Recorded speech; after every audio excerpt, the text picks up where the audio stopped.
I can't wait to hear your notes. I'm excited. I loved the end of this book. I thought it was amazing. I don't know about you guys. Um, Mark laughs. There's an end to the book, really? And what is the what? that's a fair point. I'm Well, looking that's forward to that's hearing that's what you part think that's part the of why I end of love the it. book was. All the problems are solved. There's no more questions to ask. That's what he says. I don't know about that. I There's know. no I'm kidding. solutions in this book, that's for sure. I have a bunch of But questions. Yeah, yeah. I got tons of questions. do you? Yeah, I got plenty questions. Okay. Um, yeah, let's open this stuff. So yeah, we're all like, okay. I uh, I recognized during my note taking that I was taking really few notes because I wasn't even sure what to take notes of. It's like that definitely threw me off, and it became worse and worse.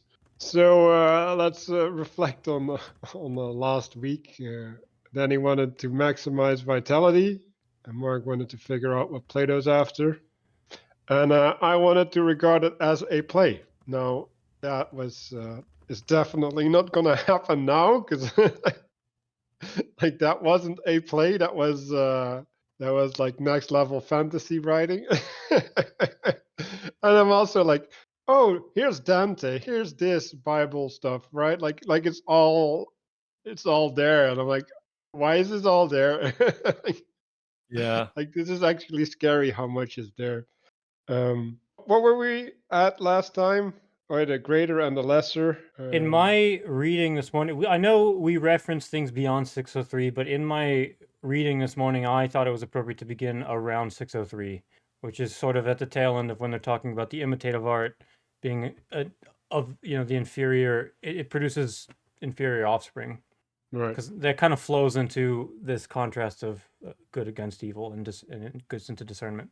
Right. Well, that was that was where I was last week. Like, oh, I don't know about this, like this framing, but yeah. Let me set my intention. My intention is to be open-minded, and and try to find the angles I cannot see, and that's it. Mark, you want to go next? Sure. Yeah, I mean, my intention is to sort of ponder what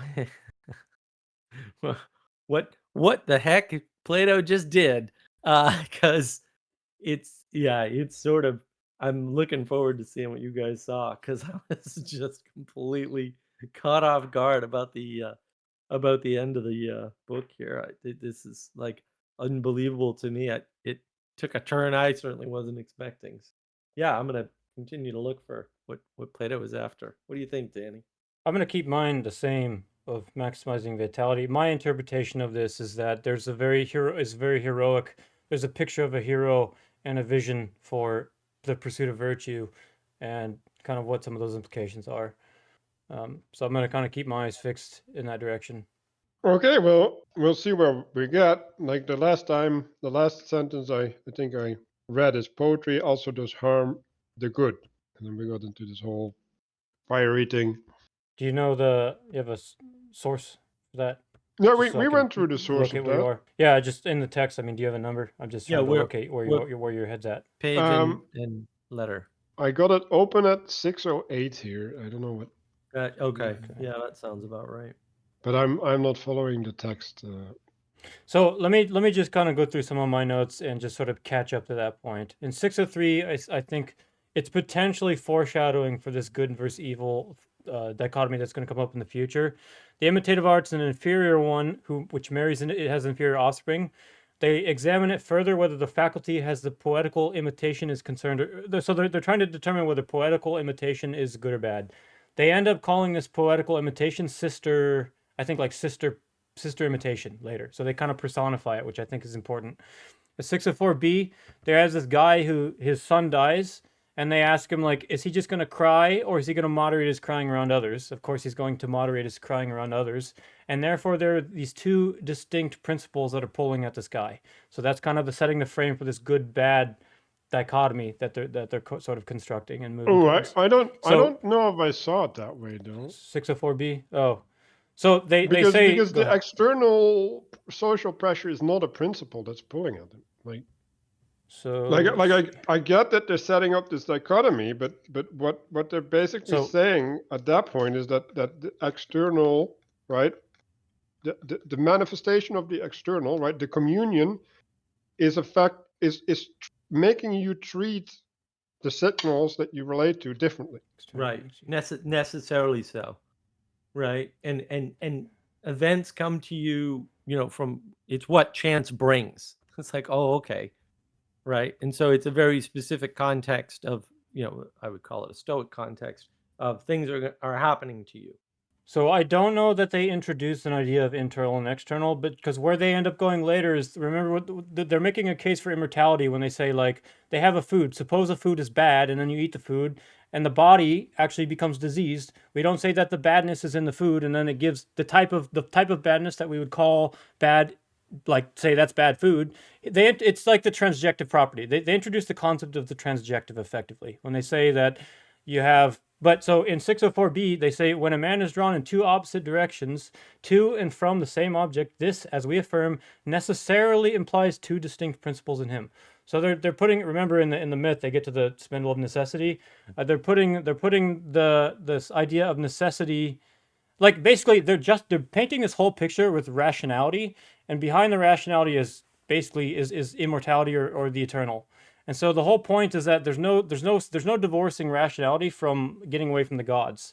And so in the way that they use reason behind that, like the arguments that they make with the reason.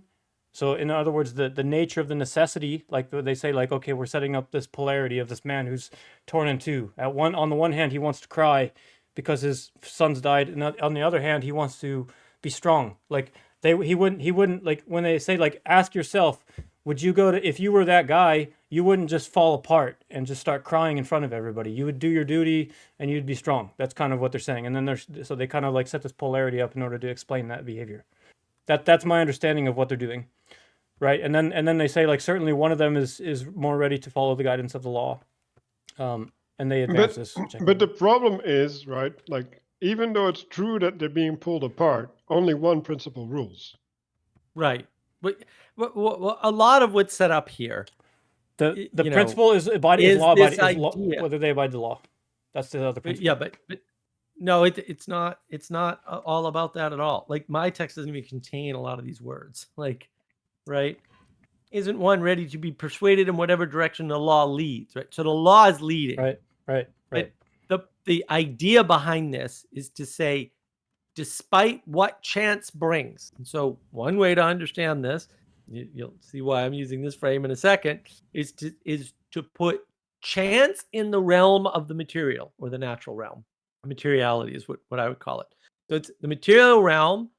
You stand apart from that. You don't have to, right? But you can. And the reason why he's doing that again is to place justice firmly in that non-material realm, right? Which is also to lower your expectations for justice in the material, because he does that later. He says basically, yeah, you're not going to get justice effectively in the material realm, right? And he shifts the importance of justice entirely out of the material realm. Right. I think that's where he's going. 100% agree with you. Maybe we got there through different sets of reasoning. But yeah, he basically says later explicitly, justice is only for the gods to know. And he builds the case for the fact that we need this eternal space, and then we have to, in order to take the next step, we have to move into the internal. We need to have a lens that your soul lives, and therefore there are things that you do that matter beyond your corporeal, beyond the corporeal realm. And this is that setup again that we talked about with the so-called Platonic cave idea, which is not a cave, it's a den, right? Where you start with the example of the layer of analysis of the individual. This is starting with the example, the layer of analysis of the individual, which is very late in the book to do that, right? Which is kind of mysterious. In fact, maybe if I wanted to reread this, and boy, I don't want to actually do this, right? I could go in and find this pattern where you start with the individual, you go to the group, and then you go to the city, right? Because it's always those three frames. It's always what he's using is three frames. Always using those frames in some sort of ordering or whatever else. And so he's starting that pretty late here. but he ends it pretty spectacularly at the end, as we've been alluding to. But what this is talking about is prudent, quiet character, which is always nearly equal to itself, is neither easily imitated nor, when imitated, easily understood. So he's denigrating understanding as such, right? Especially by a festive assembly where all sorts of human beings are gathered in a theater. In other words, where people are looking at you, right? Where you're on display, right? For the imitation is of a condition that is surely alien to them. So that's 604C, right? And so, I'm sorry, 604E. And so, what he's basically saying there is that if you don't have eyes to see, you can't imitate. If you want to put it in a more recent Christian-y frame, that's what he's talking about. See, he's not talking about the individual instance that he's talking about at the beginning of this. He's actually talking about the fact that even if you exhibit good character, that's not going to be enough for other people to exemplify and follow you, right? Which is not. That's why you're stoic, right? You do it anyway. You don't do it for the sake of the signal. So he says, and where he ends up going, if people only talk about the tragic artists and the poets, but he also says comedy is the same. Same could be said of lust, same of anger, and all the other affectations of desire and pain and pleasure. So where he ends up going, like we already beat the horse to death, the fact that poetry moves people. Okay. Now he does say explicitly, there's no knowing whether such things are. This is back to 604. I'm rewinding a little bit. He said there's no knowing whether such things are good or evil, but nothing is gained by impatience. So he's sort of hinting at the way to sort of get at towards justice and to move higher is through modes of being or ways of knowing or something like that. Later, he gives an example of, he said, the just man is like a runner who runs a race and at the end gets a crown. And the unjust man is like the guy who sets out on the race and he runs the race and completes the race, but he doesn't win. Like maybe he leaves it's ambiguous. Like maybe he got distracted. Right, Well, etc. But it's the way in which he runs the race. What I got there matters. is mindfulness, or I think I had a different word for it, but effectively taking the that's meaning. That's what the word that I found, right? Like, because if you win and you celebrate your prize, right? Like he's also talking about a physical prize, right? Or you appreciate your prize. That's the word. You imbue your activity with meaning, right? If you win for the sake of winning, where's your meaning? Yeah, and like I think that's literally the dichotomy that he makes there, and that's just nihilism versus self-reference, an enchanted world. Right. And he's very explicit about this. Even so, in the prelude, this is back towards 604, 5-ish, something like that. It says, "No human thing is of serious importance," or in other words, no temporal thing. How I interpreted that, and grief stands in the way of that which at the moment is most required. So this is talking about this guy who lost his son. Is he going to cry in front of everybody? He's saying what the guy needs to do to be virtuous is do what's required. Well, what's required? They talk about what's not required. When fate strikes, like with tragedy or whatever, like what we don't want to do is we don't want to be like children keeping hold of the part struck. So in other words, like eternally damaged, like, oh, I'm changed for forever. Like you got to recover. Wasting time in setting up a house. So that's complaining about all my problems, being a victim, right? But always accustoming the soul forthwith, do apply a remedy. So there you go, fix your problems. Raising up that which is sickly and following, banishing the city of sorrow by the healing heart. So you got to heal. You got to get past your pain, and you got to heal yourself. That's what the virtuous man would do. And that's a treaty against fatalism, right? Like you can't let the thing drive you. You got to take the wheel. And I think the argument behind the stuff of like the temporal, it's he's pointing up towards what's more important, towards the immortality, or the things that live, like that are bigger than us. Well, I think that's really what he's trying to drive his rationality towards. Yeah, but at that point he's just pointing at functionality, right? Like he's setting a precondition to point out, because like doing things while you're grieving is not necessarily good, right? Like it still has to be imbued by the good through something else, right? Like a telos. And so I think the way that he makes his argument is like by basically painting a picture of an anti-hero, which I think he calls the rebellious principle. the rebellious principle, which I think is the one that was bothering you last week, which inclines us to recollect our troubles and to lamentation, which we can never have enough of, we call irrational, useless, and cowardly. So he's sort of like, I think he's basically saying like, let's move in terms of like imitation, let's try to like distance ourselves from the rebellious principle. And I think where that moves you towards is towards immortality, I think. No, like this is Sam Harris's escape from hell argument. No, like you can't get to the good by escaping hell. Like the rebellious principle is hell, but you Right. you don't get to heaven by fleeing the rebellious principle, but you still have to flee the rebellious Well, principle. no, he doesn't say I'm running away from that, but he does say that's a signal that you're on the wrong path. He does say that that's a signal that you're on the path Where to is hell. that, Ken? Where is that? So part of my problem is the point of 604 and 605 is about 604E. imitation. 604E. 604E. Right, but imitation is a stand-in for the affections.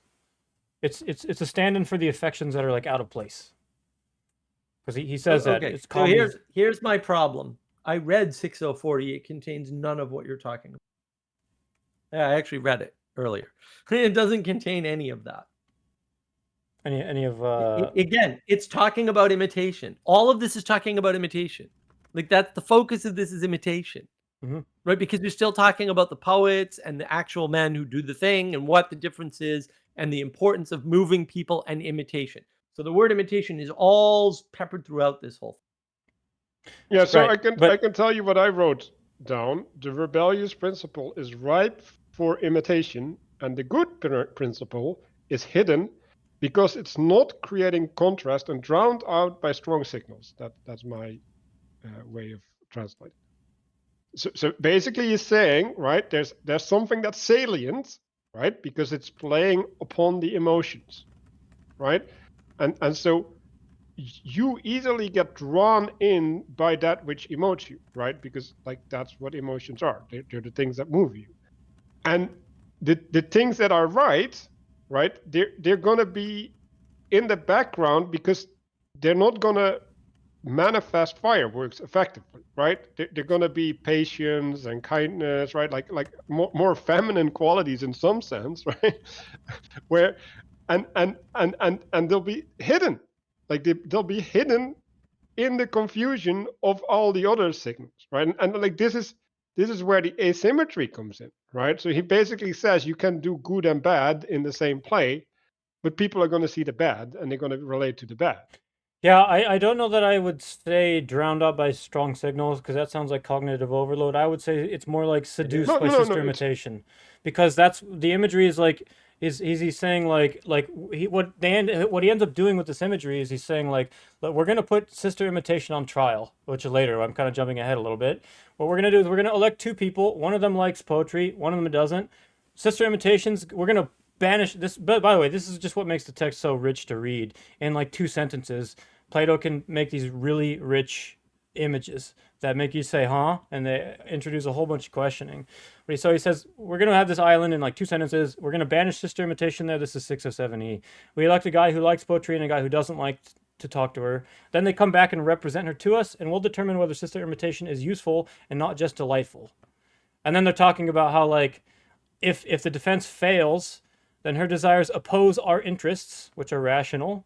And so we must also, in a way, must give her up like a dead lover, not without a struggle, though, because she's attractive. Poetry's attractive, but not true. So the whole issue that they have with poetry is that it violates their concept of truth. And so then if her defense succeeds, we'll keep it to ourselves, but we're not going to fall into this childish love, which captivates the many, right? So they're being tyrants still in their design of in this hypothetical, they're designing this in this picture that they're painting, and the irony is thick here, like there's no way that you're strong enough to resist sister imitation, like their sister imitation is too powerful. Like the solution in Odysseus is to bind yourself to something, like the post when he goes by the sirens, for example. But they keep saying over and over again, We can't let Sister Imitation in because we cannot betray the truth. They said that at least twice. And then they also sort of hinted, and they said, let our, yeah, we're sort of, yeah, we shouldn't have, we jumped past the Homer stuff. That's important, though. You're jumping all over. I'll just go through my thing. I just want to say that in relation to what you were saying, like they singled out poetry from all the arts, right? And they're basically saying, well, everything is crap, except maybe poetry isn't. like so that's important, right? Like that's Yeah. Well, then how do you interpret 606D? When they talk about, they said comedy, it's the same situation. The lover of comedy can turn into a buffoon. yeah, but that's It says earlier, explicitly. right? What do you mean? And they said the same may be That's said of before lust, anger, and all that. the other affectations of desire and of pleasure. Yeah, but So- that's before they start talking about poetry. So, okay, what they are doing, it's like when they do start talking about poetry, it's like blasphemous on the order of South Park. It's like I think Plato is like trolling and using comedy to say, when somebody tells you that you should, this is 607, when somebody tells you that you should take Homer up again and again, which means like to study it and be devotional to it, and get to know him and regulate your whole life according to him, we may love and honor those who say these things. We can pat them on the head, like, thank you very much. They're excellent people as far as their lights extend. So he's saying, like, they're actually not that bright. If by just being devotional to Homer, he's placing that in a lower realm, I think, by saying, because it's lacking the eternal qualities of the soul, which I think he moves towards. I think that's what he's doing in that. And we're ready to acknowledge that Homer is the greatest of all poets and the first of tragic writers.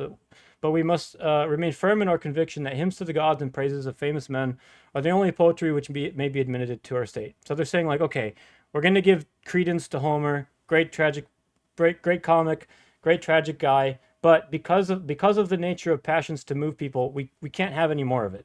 So we're going to acknowledge like the existing poetry that's around us by fitting it in, and in doing so, he's basically like saying that it doesn't have all the answers. We have to allow poetry. Okay, that's so this is a translation difference. What Bloom says in here, and like the things you're talking about are just not in my text. But what Bloom says here is that you just have to be careful how many poets or artists or whatever you admit into the city. That's it, because only so much of poetry as is hymns to the gods or celebration of the good men should be admitted into the city. Yes, that's the conclusion. Right. So he's limiting the amount of poetry. He's saying, in other words, we can't be nothing but poetic. Like Right, that doesn't work. But because the reason for that is at the end of the paragraph when he says, law and reason of, we came to this conclusion through brute rationality, and the law and the reason of mankind, which by common consent have been deemed the best.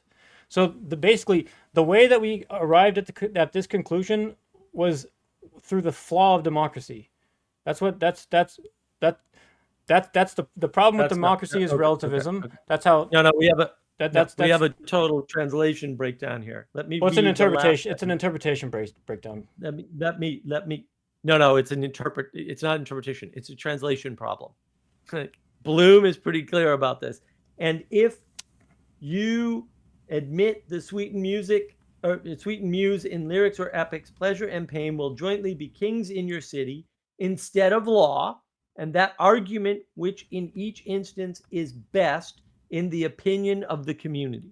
And so he's saying you've got law and you've got poetry, and they can both move you, right? We've already established people move towards law or can move towards law, but they can be more easily moved by poetry, and that's why we must limit it. I'm still in violent agreement. And so he's not against poetry at all. I don't know where people get that. Apparently they have low reading comprehension. That's not what this says.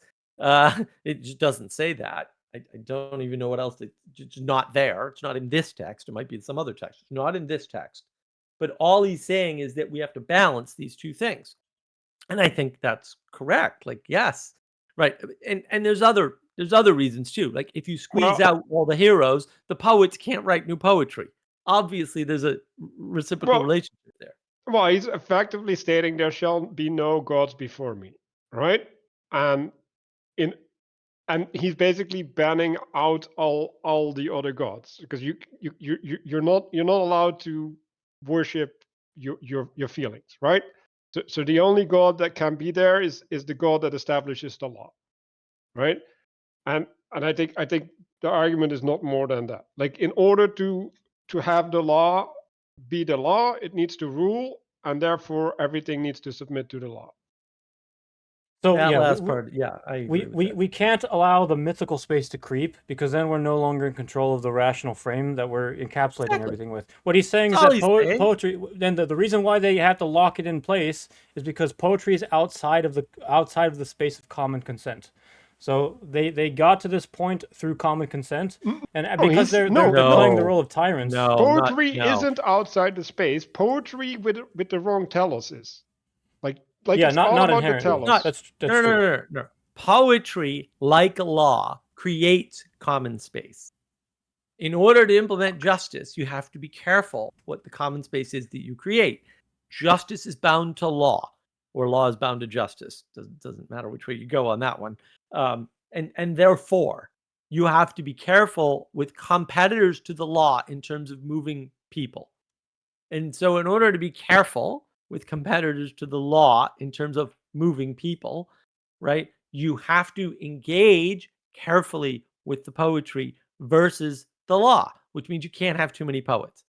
All it says, it's not a treaty against Homer or poetry or art. That's not here. Right. Well, no, but not here. Yeah, well, I agree that it's not there. But the reason why you have to be careful in engaging with poetry is because popular culture is not high culture. And he's saying that if you're in the realm, the reason why I think this is like blasphemous on the order of South Park is because he's saying that he's equivocating, I think, Homer with popular culture. I think that's what he's pointing to with bringing up these like by bringing up this concept of the common consent. And then when he says, where are you grounding those points? 607-ish, but let me find. I gotta flip back to Bloom. So at the end of 607, they make a gesture for by which if you go beyond this and allow the honeyed muse to enter, either an epic lyric verse, not law and the reason of mankind. So we're rooting our position in law and reason of mankind, which by common consent have ever been deemed best. But by pleasure and pain will be, and so therefore pleasure and pain will be the rulers of the state. And as we've been through in these previous constructions, that pleasure and pain is an inadequate spectrum to move towards justice. We're still like in the lower thing. We're still in the realm of the lower. And I think what he's trying to, I think he's still trying to move to point to this idea that there's a soul and there's intrinsic motivations and aspects to being. Like, he already made an argument previously, I think in book 9, for moral absolutes. Like, you can't kill your child. You wouldn't sell your child for any reason. So he's saying he's pointing to problems with relativism, which is the problem of democracy effectively, which is the whims of the day. It's reasonable and rational for Nazi to kill the Jews. Still evil. Not, but he does it with reason. And I think he's just setting up this whole argument to point to the reason why, in order to get towards something like justice, you have to look through an eternal lens. You have to look at your life, and the reasoning for that is because you're connected to others, which we'll get to in the future. Can we chill out? I'm just gonna read my shit, and then we're gonna have a more structured thing, because like when we're jumping and we're dragging pieces from all over, I don't think that's productive, because Sure. like I think we'll make like vermicelli ladders or something at that point. Okay. So let me. This is where I left off. When looking at art, compassion is hypocritical. We don't value being possessed by emotions, right? This is what we were talking about, and this is something a framing that we're missing, Mark. Actually, I think emotions create a desire, right? So there's the thing that emotes, and the emotion then manifests something that you can grab onto, like, which is the desire, right? So it's there's a force, and it grasps onto something to make it a goal, right? Like it makes it an aim. Well, and maybe it doesn't have to, right? But if it doesn't have to, then you have restlessness in your life. But this thing that there's a desire, right? And then there's something relatable, right? Like now you can orient yourself in the world according to the emotion. And this translationary step, like, people equate the emotion with the desire often. From the evil of other men, something is communicated. towards oneself, right? So if you're in the presence of people that are evil, you can't get out unscathed. Like you're being harmed in some way. If we cultivate our sorrow by watching others, it becomes stronger in ourselves, right? So this is also the same thing. Like if we expose ourselves to something, right? If we go through the motions of something, then it will get a stronger hold upon us. Comedy has the same dynamic. I think all these things that you were saying, by the way, are descriptions, not prescriptions. He's not saying that by being exposed to evil you cannot escape. He's saying that that's a description of a character, and in the same way, by watching the tragic poems, by watching sorrows, you're not necessarily going to have. It's not necessarily going to have the mimetic effects on you. It can have a corrupting effect, but no, this it will have a corrupting effect. No, but it's not inevitable. He's definitely saying it's not inevitable. Danny, this is a hard no. Like, if you need to resist something that's coming at you, that means that you have to conform to it in a way, right? Now you can say, well, the way that I'm conforming is not necessarily negative, but it's still having a negative effect, because that energy that you're using to conform is not pointed towards the good. It's pointed towards the evil.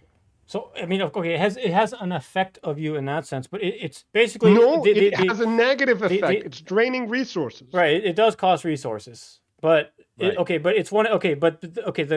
interpretation as to is that going to take you straight to hell is your interpretation of the end of the myth, which is ambiguous. No. I'm not saying it's going to take you straight to hell. I'm saying that is an imposition upon you that will negatively affect you. And you have to take that seriously. Like, if you don't take that seriously, it's like, oh, I can just walk through the valley of the shadow of death. And like, yeah, you shouldn't do that. Right, but I would say that I can engage with a text that is fundamentally evil. No, but you said when you're around evil, you can't escape. That's you made an absolute claim. Same thing with watching sorrows. It's not. It's going to have an influence on you, of course. Danny, you don't know what your mind does. And pretending that you do know is an act of hubris, and it's going to lead you to hell. Like, sorry.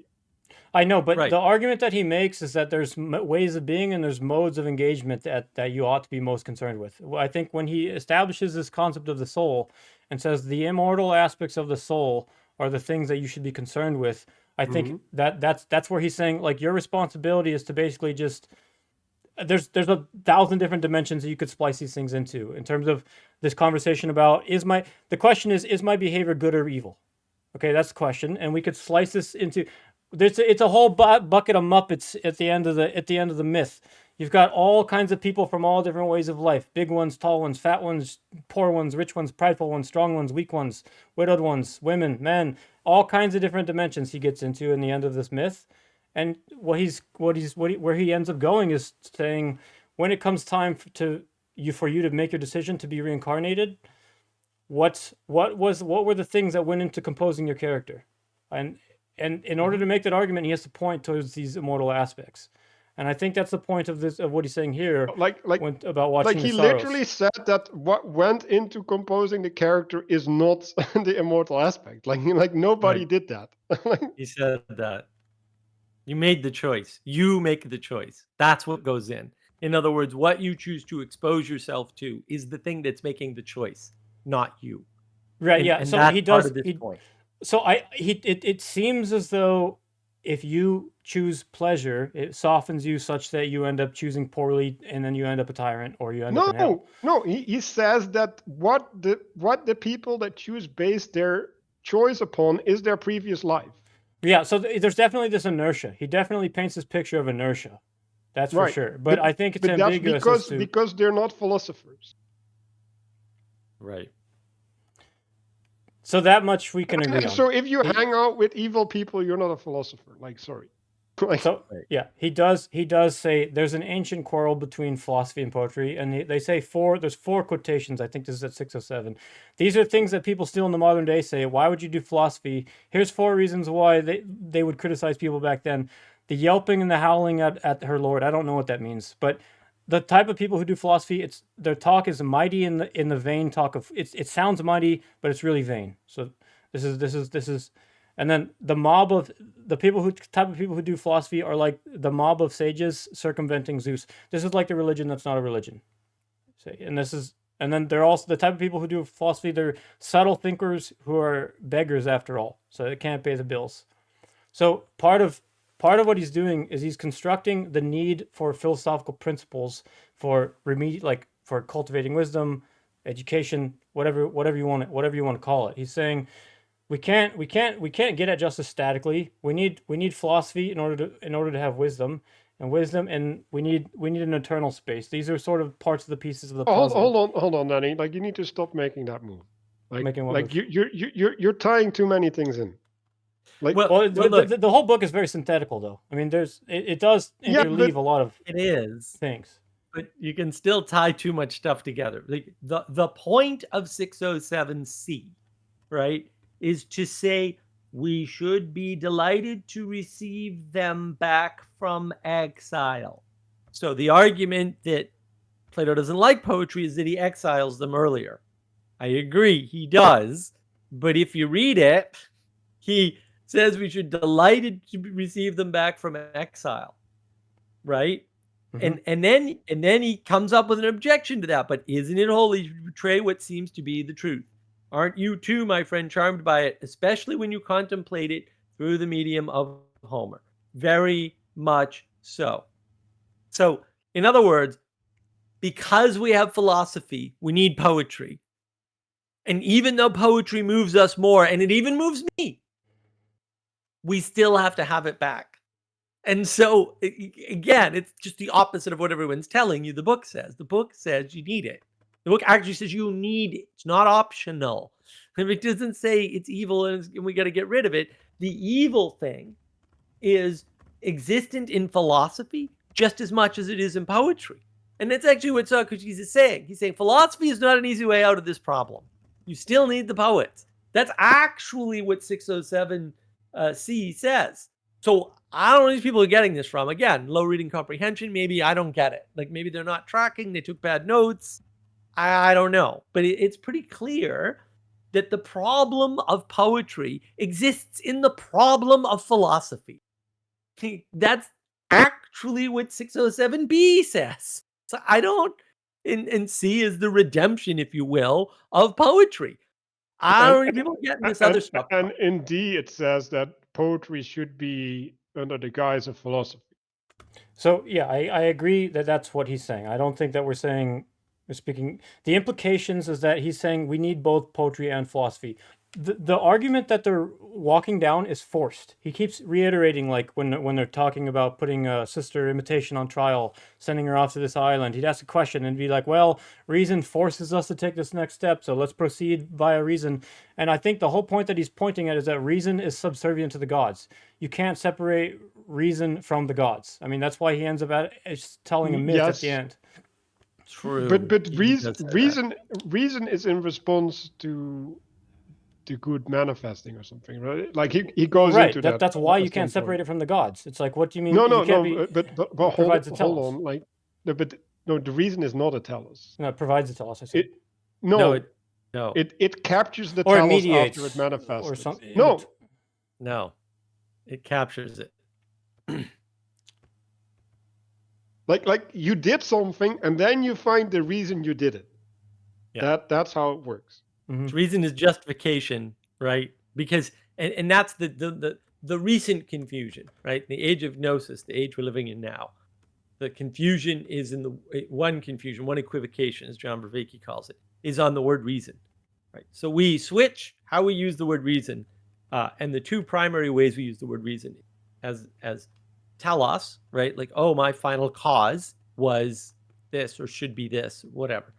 But most often when people use reason, they use it as a justification for their actions, but not a result, right? So they'll say something like, "Oh, the reason why I did that was I thought that this thing would happen," which is different from saying, "Oh, I want to make somebody happy, so I'm going to give them a gift." Like that's okay, good, right? It's in the future. It's telotic, right? It's talking about a final cause and end state of happiness, right? Now, if I say I gave somebody a gift, right? So they shouldn't have been made unhappy. but maybe they were made unhappy by the gift. You're misusing reason, or you're using reason fine and not talking about telos, right? Which means reason captured something. It captured the telos from you, basically, or it took away the telos, or took away your need to talk about your final cause. Well, That's actually a problem. the way I see it is that you teleport yourself in the future, and from the point in the future you look back at your current action, and it's like you don't get to do that. Like, right. Well, and then what you're talking about in that current action is that action and not the end result or the desired end result. And that's the difference between telos and reason, right? So you can say, what's the reason you did that? That's usually a justification argument. It's not an argument for, I was intending to make this happen, right? I was trying to manifest this final cause. So it's a very subtle difference, and it's really hard to understand. Right. So But no, I'm you totally see it, fine. I'm totally fine with the language that reason captures telos. I think regardless, he's insistent that when they say we can't let Sister Imitation in the city because we cannot betray the truth, it's obvious that he's not a reason first guy. Like, what truth are you even talking about? He's a poetical way of knowing first, which is connected to the gods necessarily. And then he's trying to say, can you get that? Can you not see that in order to use reason, you have to have your poetical ways of knowing attached to the gods? He's trying to point you to that point. Like, he keeps saying it over and over again, like, we're forced by the hand of reason. We're forced by the hand of reason. We can't betray truth. And then we have these absurd steps and these absurd arguments. Totally agreed. As we move towards this myth. But let me build the thing, because I still feel like my notes are like missing in the conversation all the time. So amusement supersedes disgust, right? So that's like a way to deal with negative signal that doesn't make you face it effectively, right? Because disgust is in your face, and you have to resolve it, while amusement can put it aside in some sense. You've restrained the ridiculous and let it back out with watching comedy, right? So that's the capturing of the thing. Lust, anger, other affections, desire, pain, and pleasure, right? Those are the things that you were talking about, Danny, that drive us or drive us through the poetic side. Good poets are excellent people within their domain. I don't know if that's me or from the text. But the only appropriate art is hymns. So it's actually talking about hymns in my translation, and not poems. So that's like a subset of poems. Anyway, to the gods and praises to famous men, right? So now we're putting it into the hierarchy, right? Like we're making a hierarchical reverence or honoring. If we go beyond that, pleasure and pain will be the rulers of the state. That's what we talked about. Ancient quarrel between philosophers and poetry. And then poetry can only return to the state if she can make a defense for herself, right? And there needs to be a care made for poetry in prose, right? So basically, he's trying to capture the defense in a propositional frame, so it doesn't hold in the emotions. And then the passions distract from pursuing honor and virtue, and then we get to the crazy part. So that was what I had to say about that. Yeah, I mean, I think those pull points totally describe where the text is going. I think one thing that's important is that the imagery, when they're banishing Sister Imitation to an island, they're using this the reason is because like she's seductive. I mean, there's a seductive quality to her. Like they describe her as charming, and that's why they elected these two representatives to mediate or intercede between, to determine again. And the whole, it's not just trial for what? Trial for utility. Useful. Is she useful to the state? That's fundamentally what they're gonna evaluate her on. And again, so it's, what do we mean by useful? That's I think that's important. Use means that it's part, right? Like, because like if you're not useful, right. It means you're subservient to our interests. They say it explicitly. If her defense fails, her desires oppose our interests. Where is 607E? 607E. 607 ish. That's what my notes say, at least. Yeah, that's right. If her defense fails, then, my dear friend, like other persons who are enamored of something, put a restraint upon themselves when they think their desires are opposed to their interests, so too must we struggle after the manners of lovers give her up, to not without struggle. We too are inspired by the love of poetry which the education of noble states has implanted in us, and therefore we would have her appear at her best and truest. But so long as she is unable to make good her defense, this argument of ours shall charm us, which we will repeat to ourselves when we listen to her strains, that we may not fall away to the childish love of her which captivates the many. At all events, we are well aware that poetry, being such as we have described, is not regarded seriously as attaining to the truth. He who listens to her, fearing for the safety of the city which is within him, should be on his guard against her seductions and make our words his law. So if her defense fails, the reason is because her desires oppose our interests. Poetry is attractive, but not true. There's no defense in my text whatsoever at all. Let me see.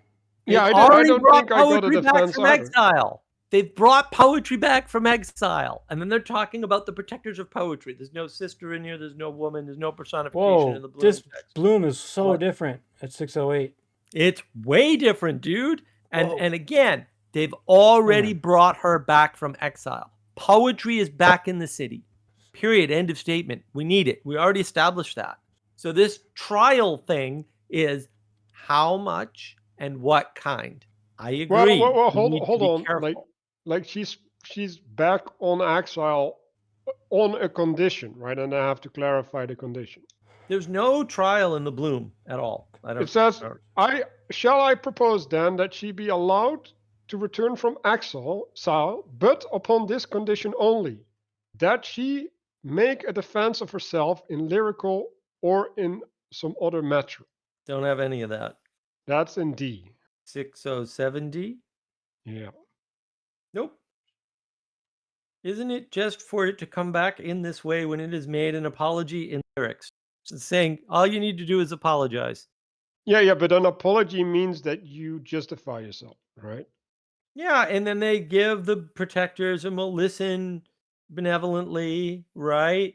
Not only to the pleasant, but also the beneficial. So they're accounting for pleasantry and beneficiality or efficiency, right? And then we would, he said, undeniably gain.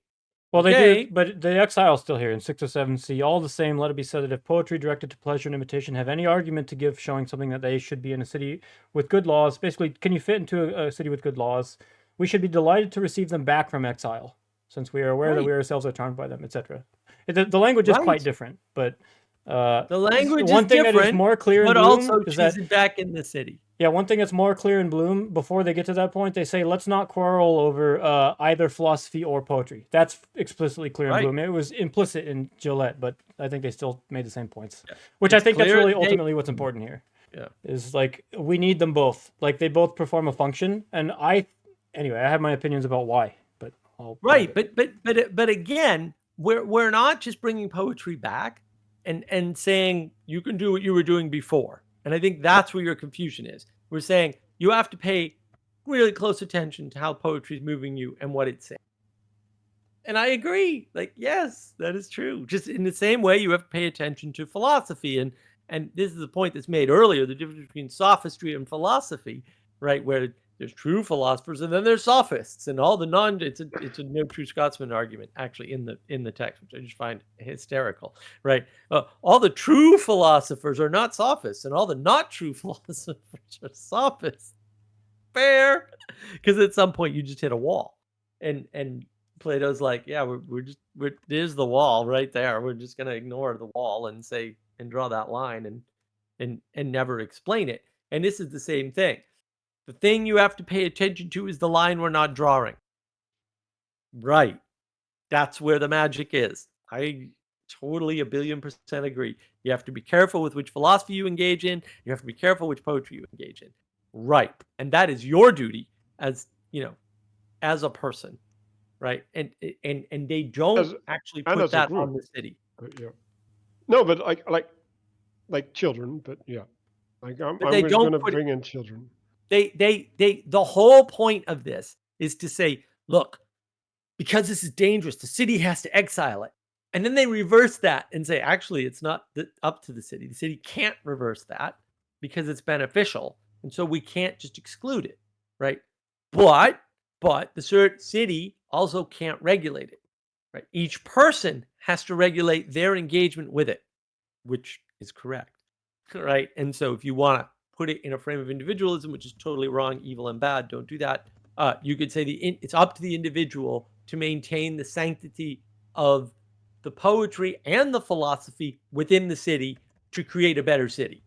It's a fair way to think about it. But also, it's not a condemnation of poetry or philosophy. It's just noting, yeah, there's problems here. They're actually the same problem. We have to keep in mind that he's talking about the perfect city, right? Not about a city. So what I think that he's saying here is that we can't exclude Homer or the poetics or the poetical because truth is truth and poetry can't be contained and rationality is driven by the gods.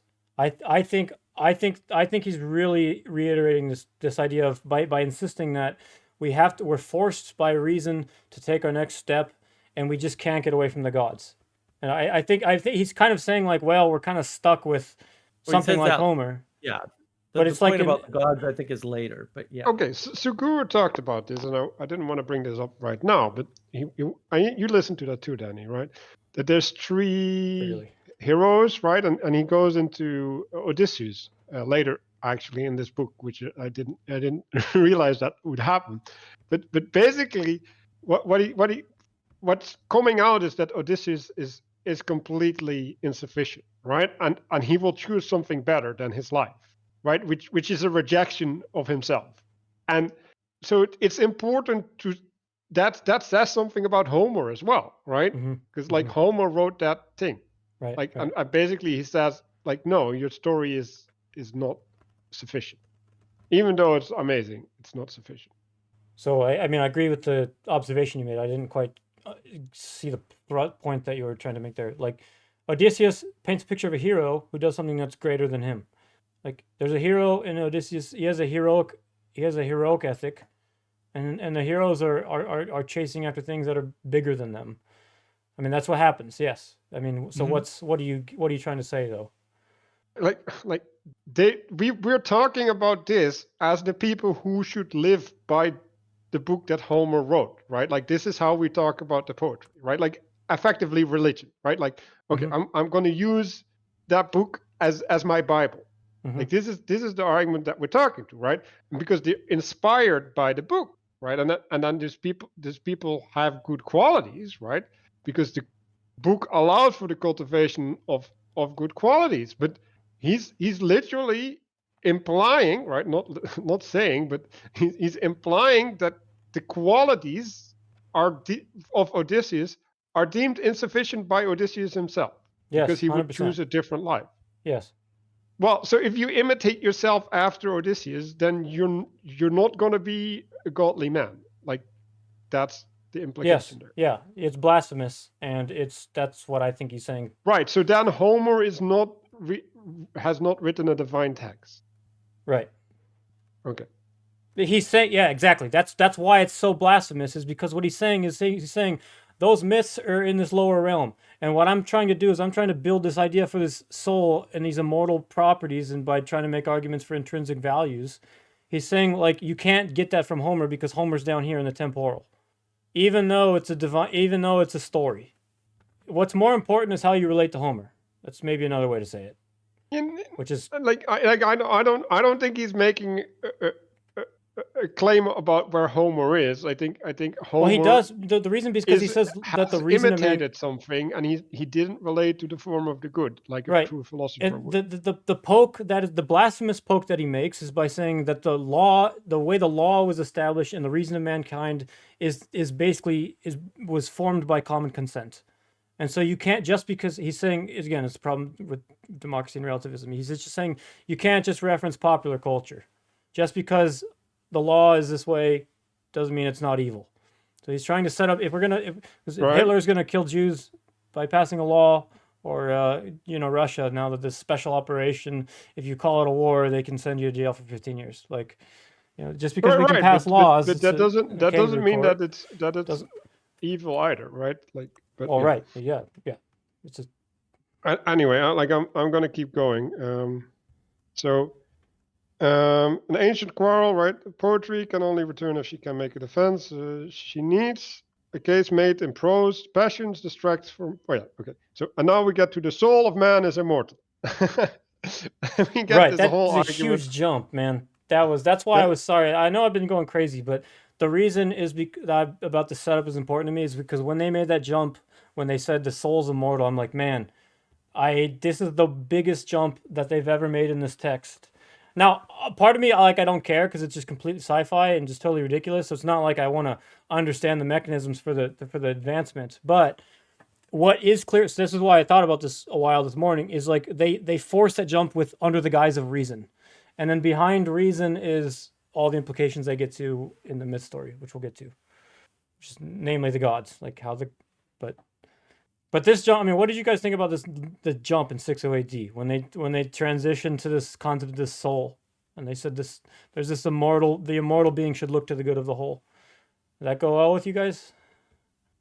No, I mean, he already did that move earlier in this book, so yeah. He already pointed at it earlier. So I was like, yeah, totally prepared for it. well, I don't. Yeah, he's making a weird move, but he already talked about the soul a bunch, right? And like he's talking about the soul, that of human which is outside of time, effectively, right? So yeah, I like I'm not sure about this argument, and like I'm sure that it's referencing like 15 different debates that were going on at that time about about the nature of the soul, but and I don't know if I'm convinced because there's a bunch of presuppositions that aren't gotten into, right? But like within his framing, like I'll accept it within his framing. Like I don't see why not. Right, and so the framing is just done by brute force, which is fine, or by reason. No, it's not. The soul is that which relate to that which is outside of time, right? Now, the only claim that I'm questionable about is like, how do you know that it exists separate from the body, right? Because like that's where a bunch of assumptions are drawn into. Well, the body decays. So he just, again, his actual argument is that there is a realm of eternality, right, where things don't decay. And again, he's placing justice in that realm. I would call that the ethereal realm.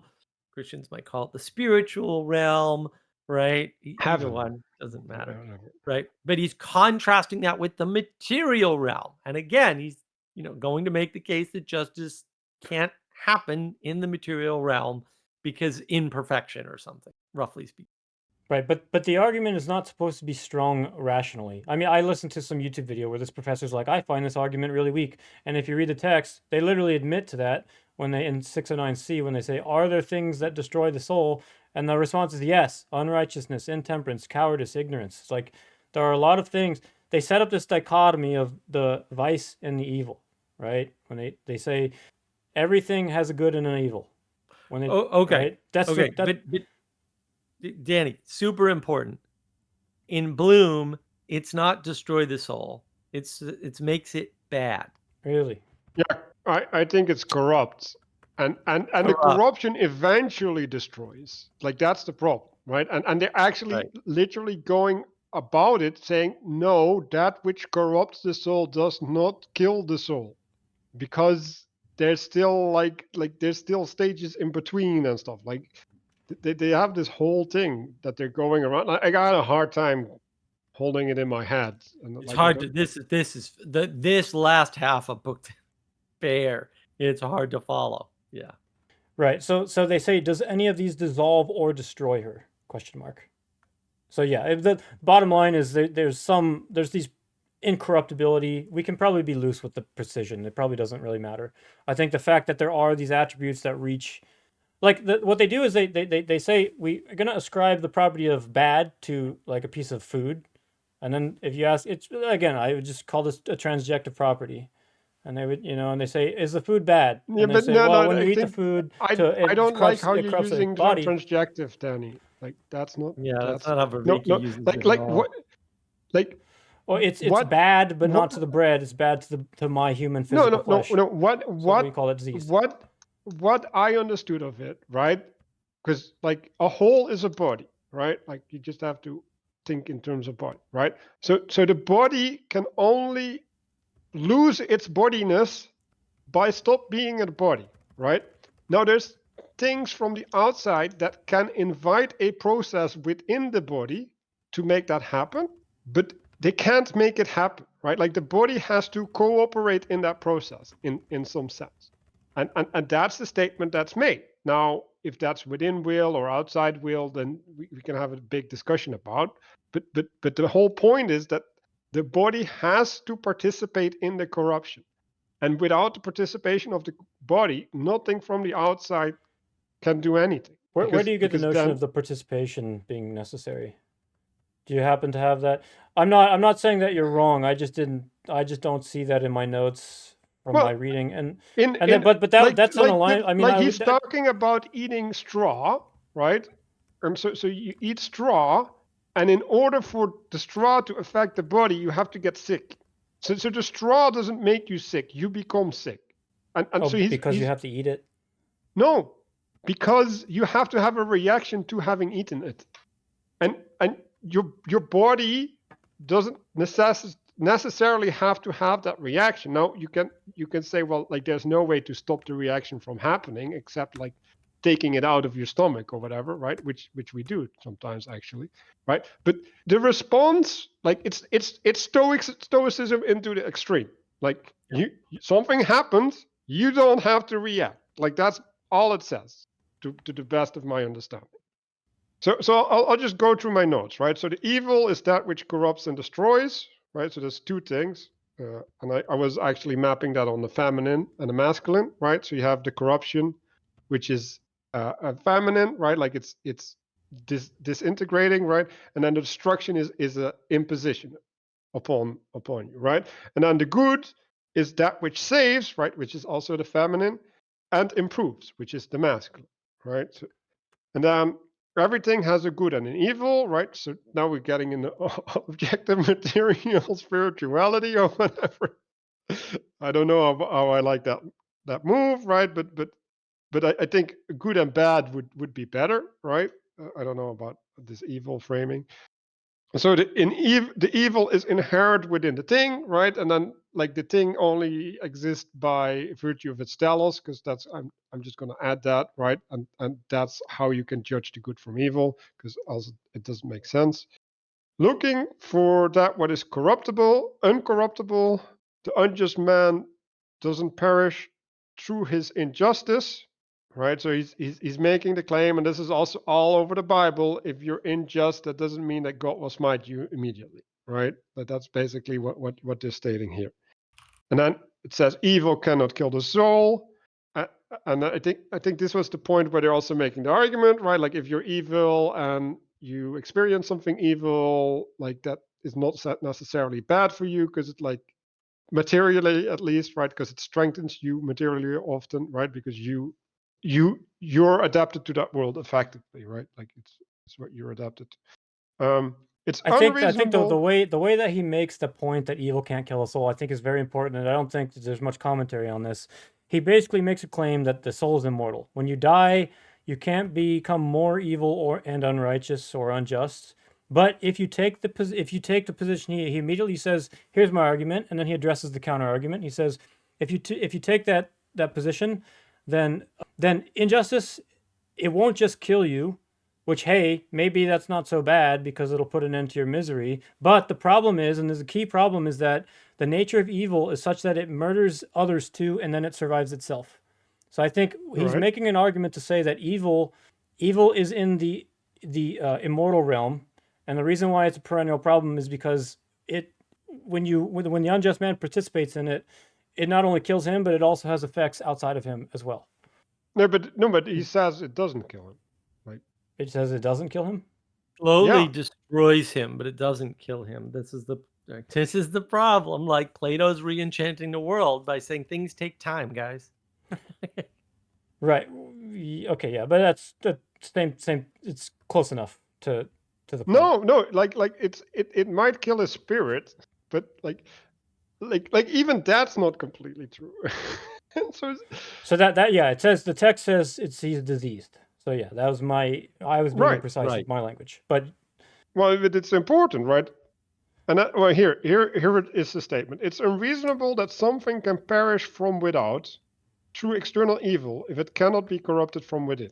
yeah, Right. there you go, So perish. Yeah. basically, it's saying if it can't happen inside, then it can't happen from the outside. Right. Like so the corruption is already inherent in the body, and it can only be appealed to by something outside of it. Getting sick is a reaction, not an imposition. Like that's what I got out of it, right? So the sickness that you get, right, or that evil person is in, is a reaction, right? Like it's not that the world makes you sick. You become sick by the way that you act. And I think that's where he secures the agency. He says like, no, like it's all you. Like there's nothing outside of you that determines the state of your soul. Do you agree with that, Mark? I mean, by my reading, it's ambiguous. I mean, by my reading, the agency is ambiguous. I think there's just a lot of variables. Like, you have a responsibility to resist the disease, but I don't know that it's inevitable that if you're around evil, you're gonna, or it's, I don't know. I don't know that he makes like absolute claims about No, your control he over your makes soul or something. absolute claims about the evil and the badness. He doesn't make absolute claims about the engagement, because like luck is all through this book. Right. Right? Yeah. That's how I understand it. It's two, Yeah, it's two separate claims based on two separate things, right? One, again, is the Stoic claim.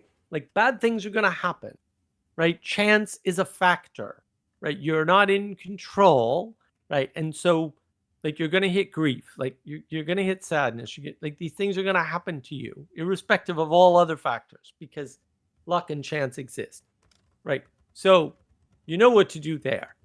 But evil is a different thing, or badness is a different thing, and you shouldn't engage with it. And so your task is to filter out bad things, right? You can't do that perfectly, right? But also there are bad things are going to get you, because luck.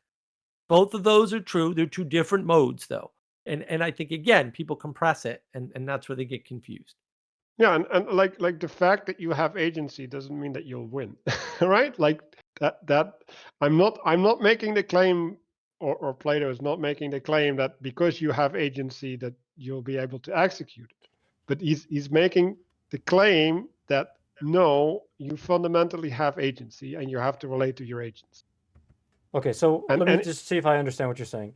I'm seeing in the text where he uses words like saying, this is 610c, the soul or anything else, if not destroyed by an internal evil, can be destroyed by an external one, is not affirmed by any man, blah, blah, blah. So he introduces, because you brought this internal versus external thing up.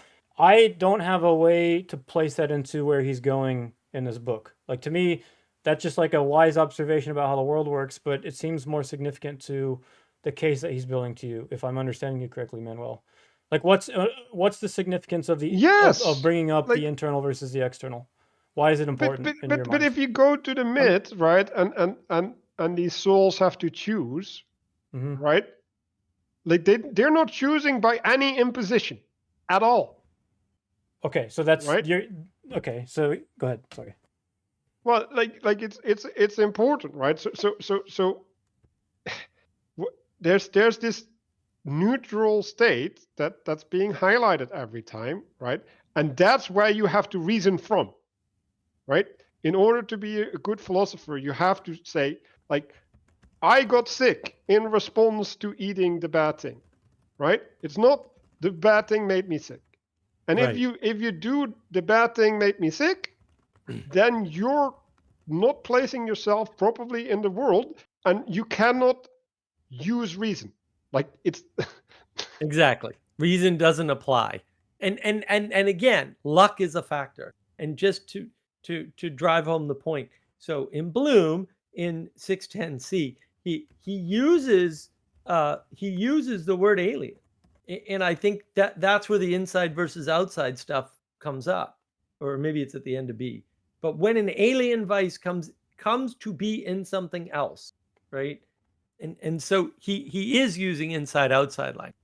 It's just not, he's not using those terms, but it's definitely it says to me, like, but the soul or anything else, if not destroyed by an internal evil, can be destroyed by an external one, is not affirmed by any man, right? So like that's internal, external, explicitly, like, I don't, in my text.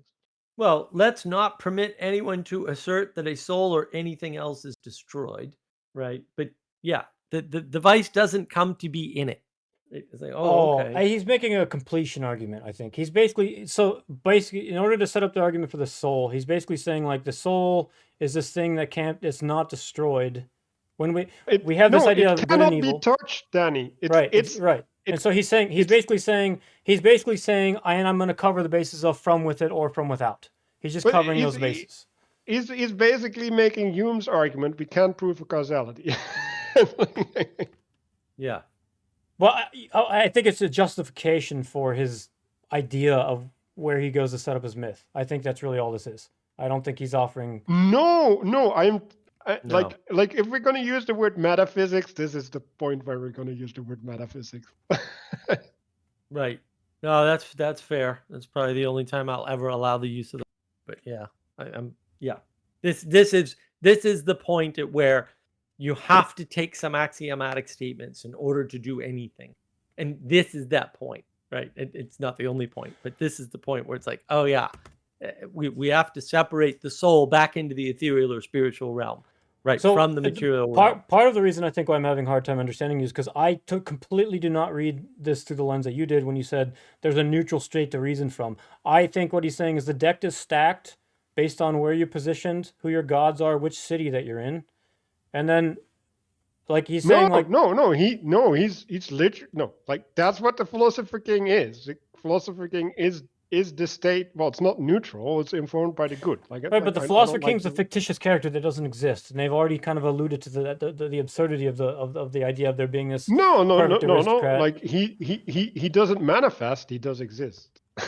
Yeah, in a form, right? But yeah, so but then he has existence.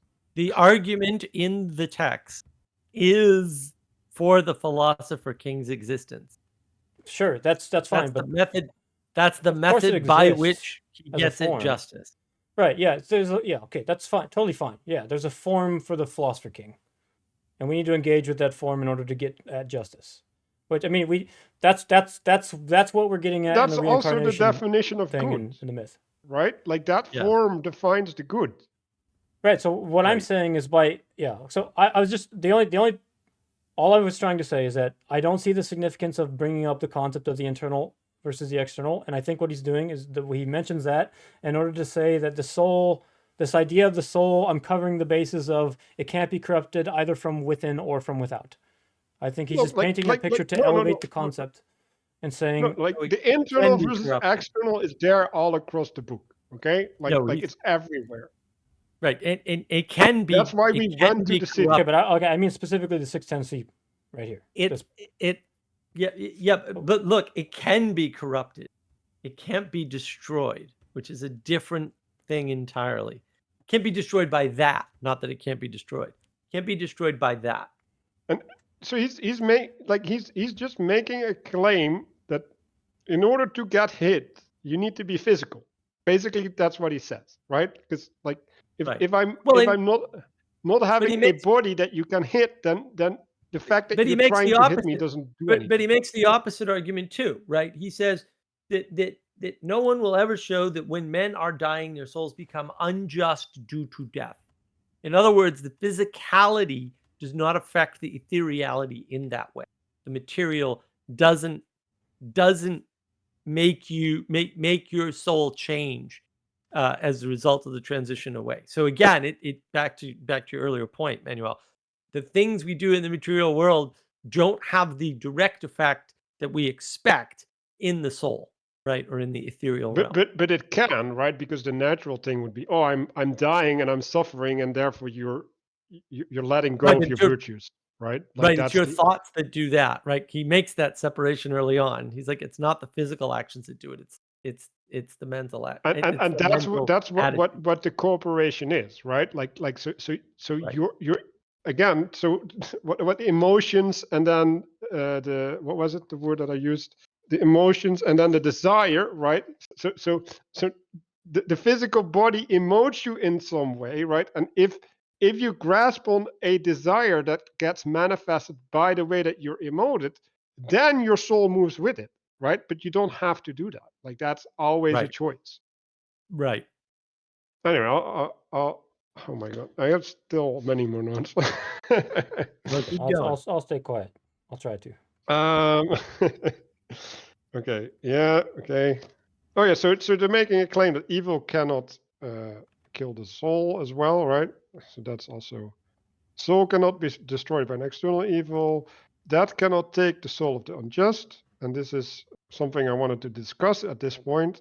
What can affect what, right? But we kind of have been dancing around that, right? Like because there's direct causality, right? Or I guess things that happen inside the body in the left hand sphere, right? And then there's things in the right hand sphere. And I think that's what's being talked about. Like what is within and what is without, and what is the relationship to what is within versus what is without.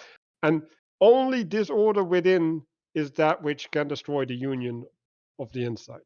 At least that's how I'm reading it. If the soul is separate from the body, it must be immortal. That I guess that's the argument that's being made, which is I actually really like that observation that you got. I just didn't understand how you got it from the text. Like when you say only the thing from within can destroy the union of the body. That would be super key in the argument that he goes with the soul. But how did you Mhm. where did you get the insistence? I know you keep saying that the insistence of it's the well internal thing. because he's making a separation, right? So he's saying that you eat the bad thing, right, and Mhm. then it moves the body in a response, Okay, yeah. right? So that So he's that separating these line two confused me for events. the longest period of time. Like, why is he saying that we call the food bad, and then you eat the food, and then we call it disease, and we don't say that the badness transfers from the food to the person. Like that was Right, very clear in the because it's bloom, not right? the badness. Like what's And so happening he's to your body emphasizing the has nothing to internal do with the process. food. Okay, so Yeah, that's basically at the crux of any nature argument. Any nature argument is going to get at some kind of union, bodily union of a thing, right? I mean, it's just pattern recognition, right? If No, no, nature arguments are discrete, deterministic, materialistic things. That's the problem. And then they appeal to connectedness, but they don't talk about the relationship. And so you have to kind of split hairs down to the Izot gap and say, you know, and some people talk about this, right? They'll say, if you eat your food with bad intent, it will make you sick, right? But if you eat your food with good intent, it won't. Same food, same, right? All we're changing is intent, yeah, and that's the or argument here. easier. It will homemade food tastes better, right? Right, right, right. Like that's an Same easier one. same argument, right, right. And that's the problem is that the your interaction in the relationship matters. In a material world, you don't have an interaction.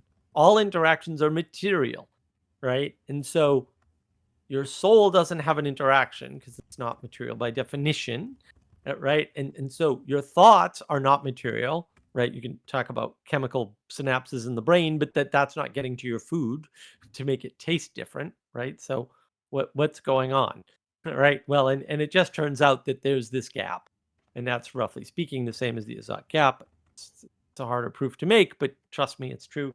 And then what does that mean? Well, that means that your thought relationship to the material matters. It's a determiner of something. That is already a choice, and that choice is important because it changes the nature of the world around you. And that's the argument naturalists won't make, or physicalist reductionists won't make, or materialists won't make. Because they can't, right? They're trapped with relationship as physical, discrete, one-to-one interactions. And That's why we proclaim things at church.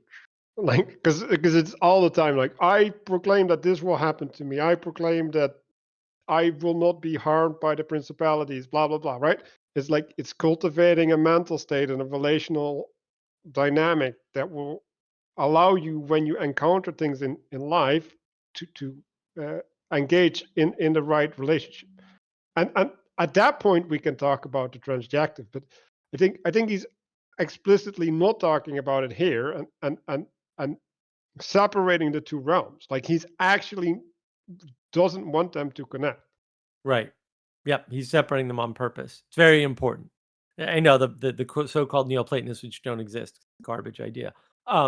They always want to get back to the unity to solve a problem. What Plato is saying is that the act of unifying is a choice, and that choice matters, and it has repercussions, both in both sides, right, on the material and the ethereal side of the register. So yeah, the soul is separate from the body. Okay, so and then he's inviting some sort of practice to contemplate the original purity of the soul, right? So basically, he's saying, well, what we think of as soul, that's not anything close to what it actually is, and now we're kind of at the sacred self space, but also your inner Jesus, right? And like now it's like how are we going to frame it, right? Like what is this soul thing? And you can even say, well, does Mark have a different soul than I do? Because, like, I don't know. Like, at this point, like, are we all sharing in the same soul because we're not necessary? But then it's also like, what are you worshiping, right? Because like this is we're all united in Christ. Like, that's basically saying we're sharing only one soul, and that's the divine soul, and we're all gathering into that one soul. And I think that's literally what Plato is proposing with the city, right? Like, this union under this one soul, and even though there's different aspects of the body. Adherence to wisdom reveals the true soul, right? So that's the way that you clear the image. The soul needs to be liberated from the flesh. That's my translation of what he's saying. But basically, yeah, the body is just crap. Man is supposed to be just, even if invisible for man. And God, this is where he goes into the two myths, right?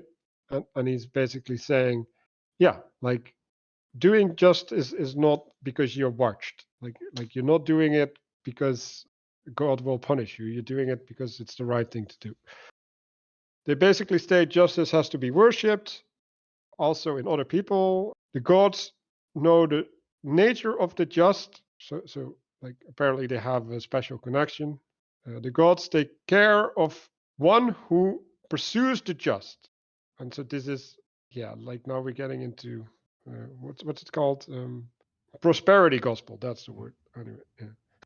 The just man finishes the action and takes the prize bestowed, and that's meaning, right? And then the crown, which is the honor, that's also going with it. And then they're going into the crazy fantasy sci-fi thing. Do you want to do the fantasy sci-fi thing? Yeah, I read this pretty differently. All right, hit us, Danny. What you got? No, I mean, I don't know if I can make the case very well, but it seems like what he's saying, like, remember the just man that appears unjust and vice versa. I think what he's doing is he's recalling from the past when he's saying, like, because he's talking about the rewards and the glories of justice, which come from Homer and Hesiod.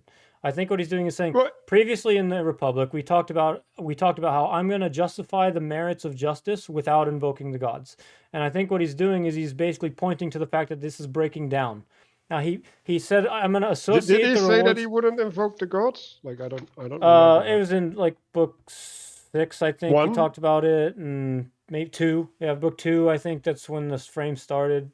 I don't recall. But he's not invoking the gods. Right? So okay, like, but part of it is when he uses reason and rationality. It's like, what is he wielding and how does he do it? And I think what he's doing is, like, that's so for example, like when you said the just man gets a reward or something like that.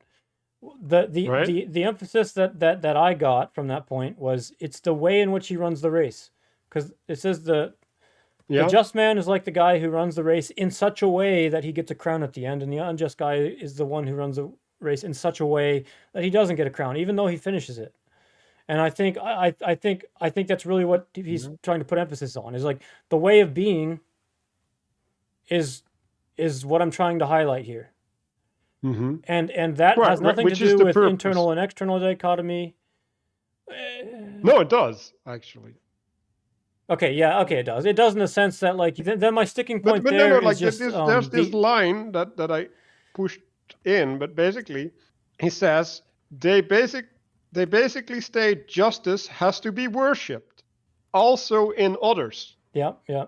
right? So there's this interconnectedness between the internal and the external that like the communion needs to happen in order for the just to be properly manifested. I think the mental error that I have is that I just can't get out of a flat frame when I hear internal and external, and it's not necessarily external can also go up and down as well. So when he appeals to evil and injustice, then he's Yeah. basically appealing to higher principles. He's saying, like, I'm now appealing to inherent values of things, like the value of life. The reason, this is the reason why you can't sell your children for any amount of money, is because he makes these universal and absolute claims about. He says that they, as a category, that they exist, and he invokes them in order to move up, to point up to higher principles. And the issue that I have is I'm just equivocating this internal external thing with being in a flat frame, and that's maybe what's bothering me. But it's a detail that doesn't matter. I don't think You we end up at the literally same have to place. you literally have to look at it this way. You have your soul, which is disconnected, right? From a body. It's Has no body. well, it has its Right. own spiritual body, but Disconnected. whatever, It's disconnected from your body. right? It is so Right. so Can't be so it destroyed, is yeah. the interface is mediated, right, by your will, right? And so and also your soul within the spiritual realm is also mediated, right? Like because like you choose the principles that you adhere to, like they're also external to you. Like it's not your internal principle. You can internalize it, right, which means that you bind yourself to it, but that it's still external, right? Like now you're a vessel for the principle, right? Like you're basically allowing the spirit that flows through you be mutated by the principle that you're adhering to, right? Yep. And so like this, that is you, right? Yep. And so and the way that you are is by everything that you connect to and the way that you connect to them. And Yes. one of the things that you necessarily connect to, at least as far as we know, is a physical body. Yes. So when I'm saying, like, it's bothering me that I read this differently, we agree on I think ultimately what is the most important place where he ends up with saying your soul is a vessel for principles. My reading is that I think he says gods, small g, are real and inevitable, and they are first. Like like the gods that drive you are more primary than whatever the behaviors that are going on in the temporal realm, because the just guy can appear unjust, and vice versa. And you can have two people run the race and they both get to the end, but there's actually the way in which they do the thing that actually matters. So I think the way that we get to that interpretation, I don't think matters as much, but as it does that he sets up this image of the soul and its necessity and its relationship to the eternal in order to get into the myth and then therefore get at virtue. Yeah, I don't know. I didn't really read that super well.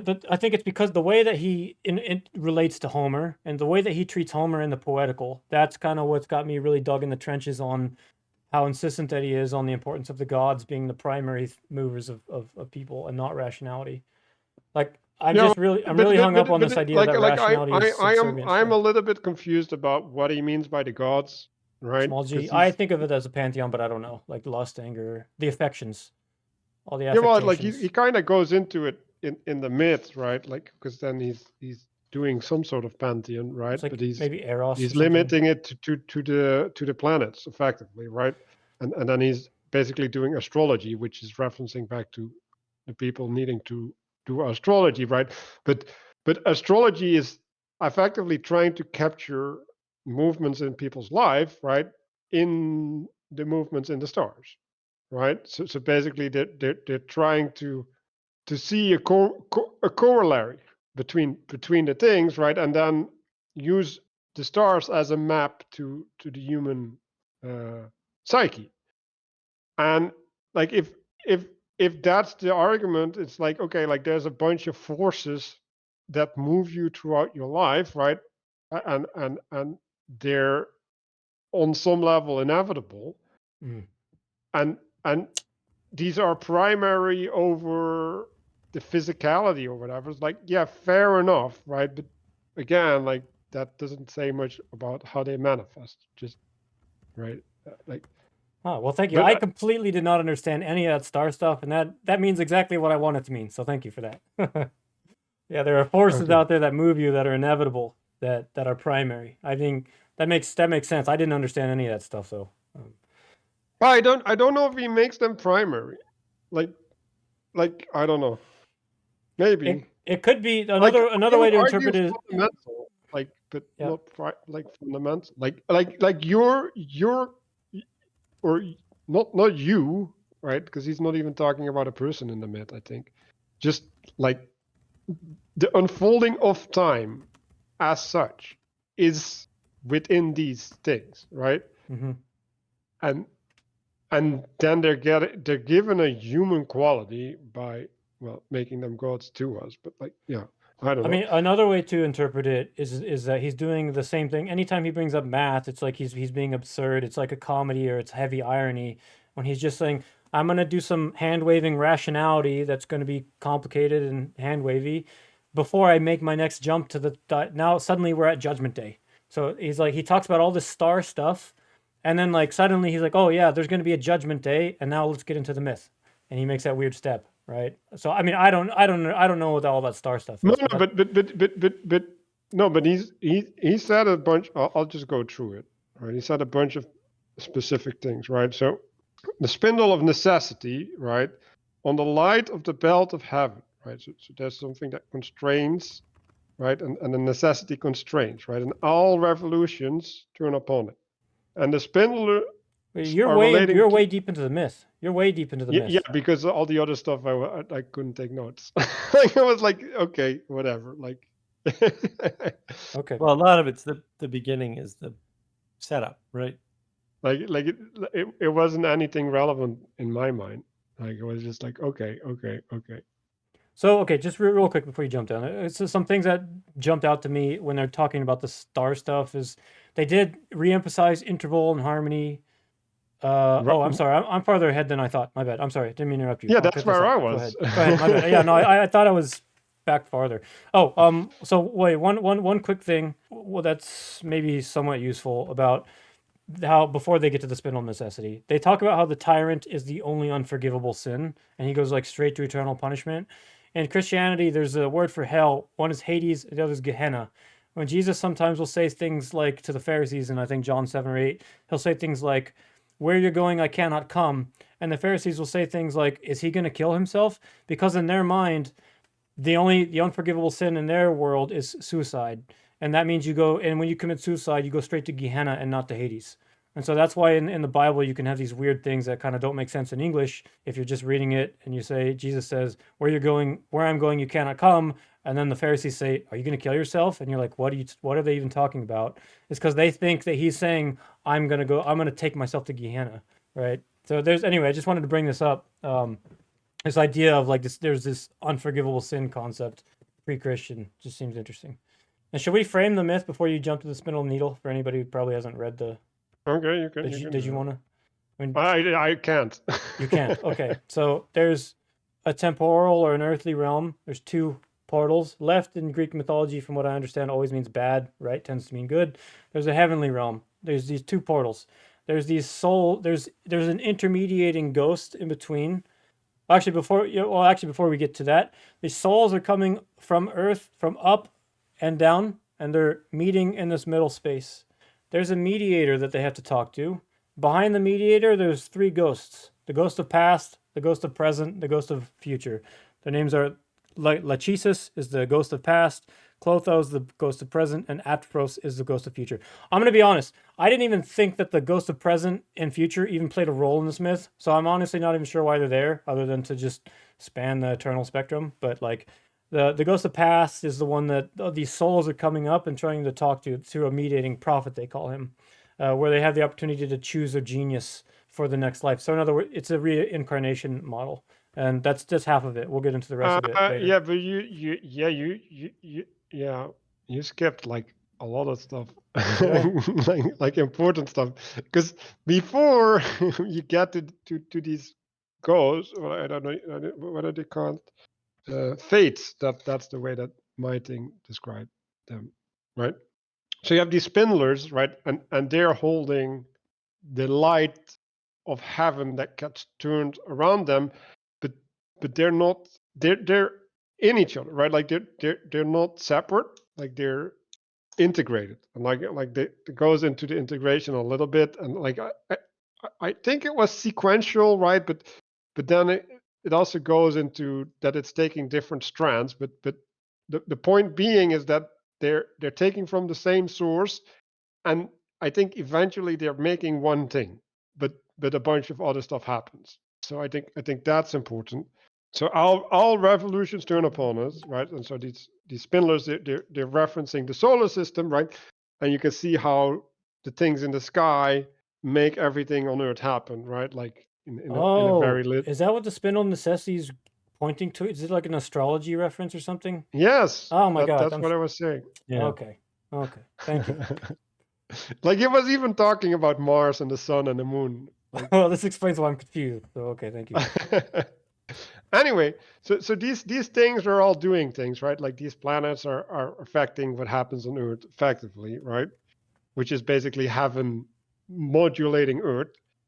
And then they have sirens, right? So this is a second reference to the sirens in the book, right? And these sirens, they are hymning in harmony, right? So these spindles together, they produce an harmonical melody, and then the fates, which are the daughters of necessity, and the spindle is necessity, right? So when you were saying that they're, what was it, primary? Like I don't know if necessity is primary, but it's the necessity is that which drives, right? That Right. the necessity is where the emotions come from, right? Because the need will emote you to do things, right? So it's pre-emotional, Okay. which is pretty nice insight there. So these fates, they accompany the sirens in their harmony, right? And so the present uses the outer circle, which is basically, I don't know, like that through which it mediates to the outside, I guess, right? Like that which envelops the whole machinery. And then the future is doing the 7 internal things, right? And then the past gathers with the left and the right hand, which I know if the left is good and bad, right? Like then she just make good things happen and bad things happen, right? Like the things come together for good and for evil, and so that's basically when we're talking about metaphysics, right? Like here we go again, right? Like this is pre-existence in some sense, right? And that light, right? To go back to the thing of the cave, right? Like we look at the sun, and we see the light, right? Like that's being shown at us, right? So that's like how the light gets created. And actually, now that I think about it, in the story of Job, there was actually God was saying, Job, you can't do this, but apparently Plato did it anyway.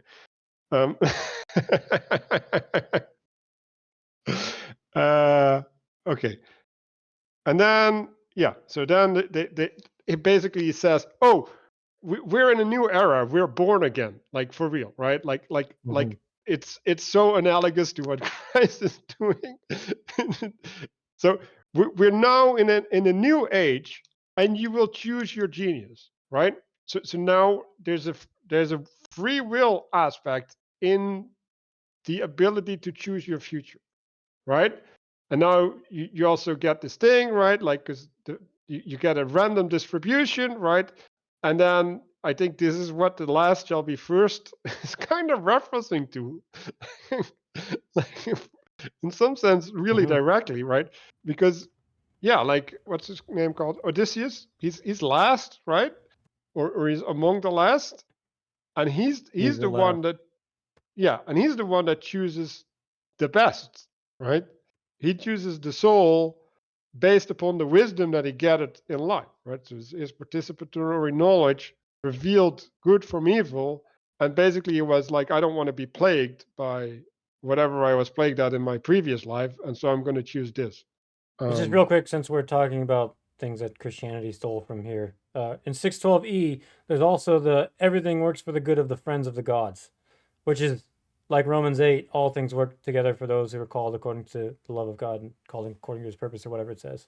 Like it's like Paul. It's like Paul is the gangster dude. Paul definitely read this, and it's all over Paul's like. There's so much all over Paul's writing. It's all right here. It's crazy. Anyway. Yep. Well, but he's responding to the Greeks, right? So, like he has to make what he's talking about intelligible to the Greeks and convincing.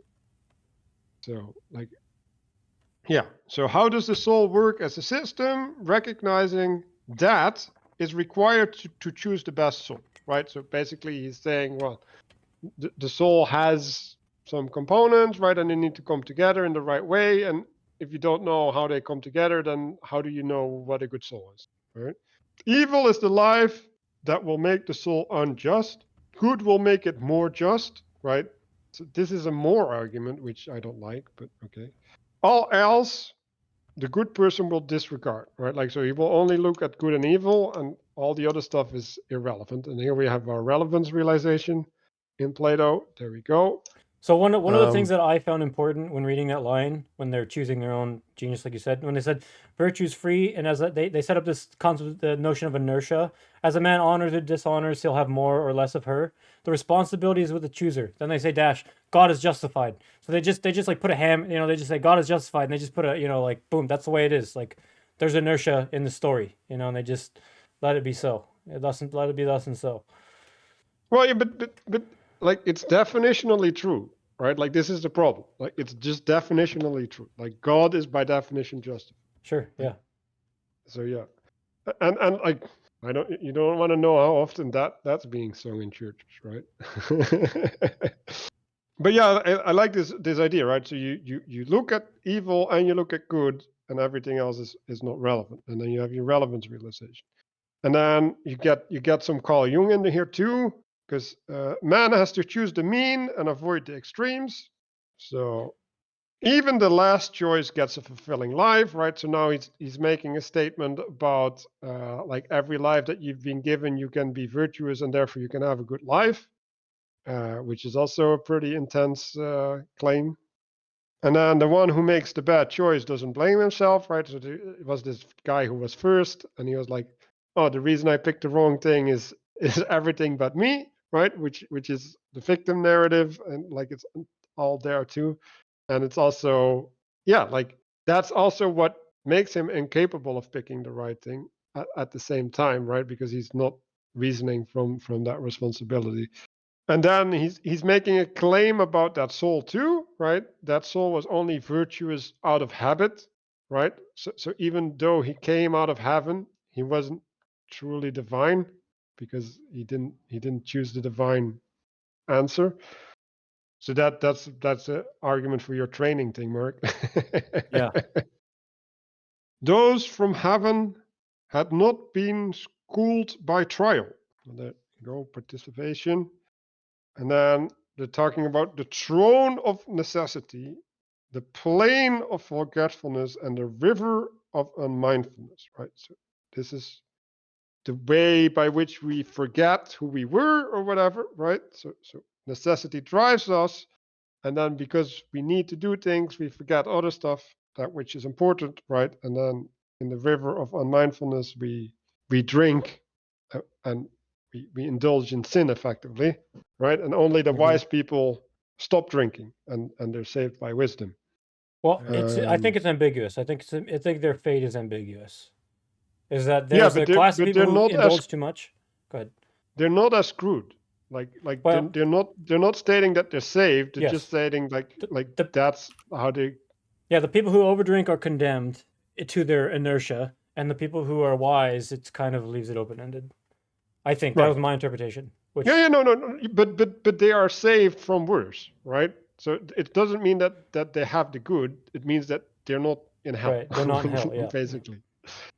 If we are obedient, we shall cross over the river, right? And so now he's making a reference back to the state, but just obedience as such, I think, where the actual solution is not wisdom, but obedience. That is the thing that allows us to cross the river, and our souls shall not be defiled, right? Which is also in Christianity. Like it's like anyway, yeah. It's and that was the end of my notes.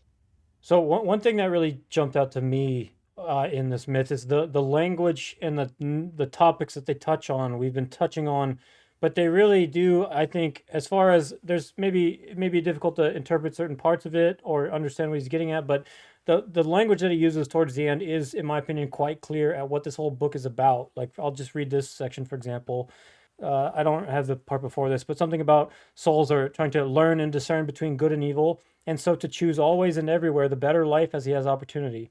He should consider the bearing of all these things which have been mentioned severally and collectively upon virtue and their relation to the human soul.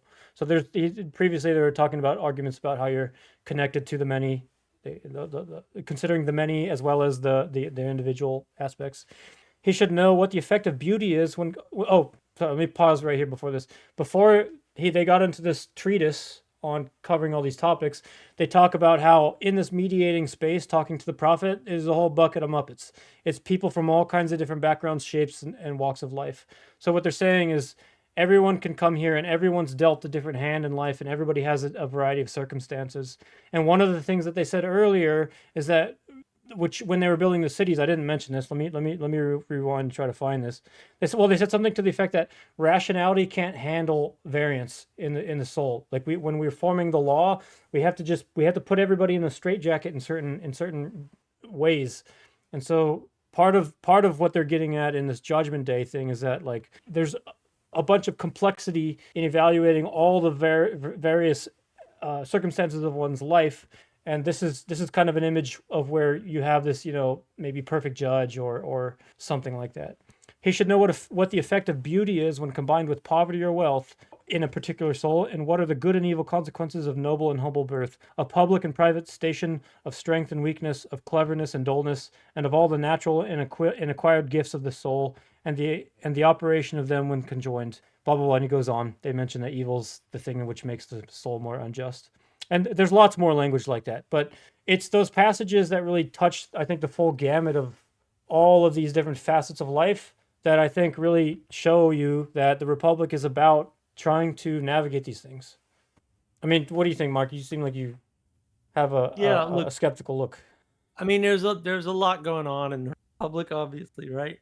And ultimately, it looks to me like what they're doing is what Plato's doing specifically is he's using a poetic, heroic, idealistic, archetypal version of Socrates to not talk about justice.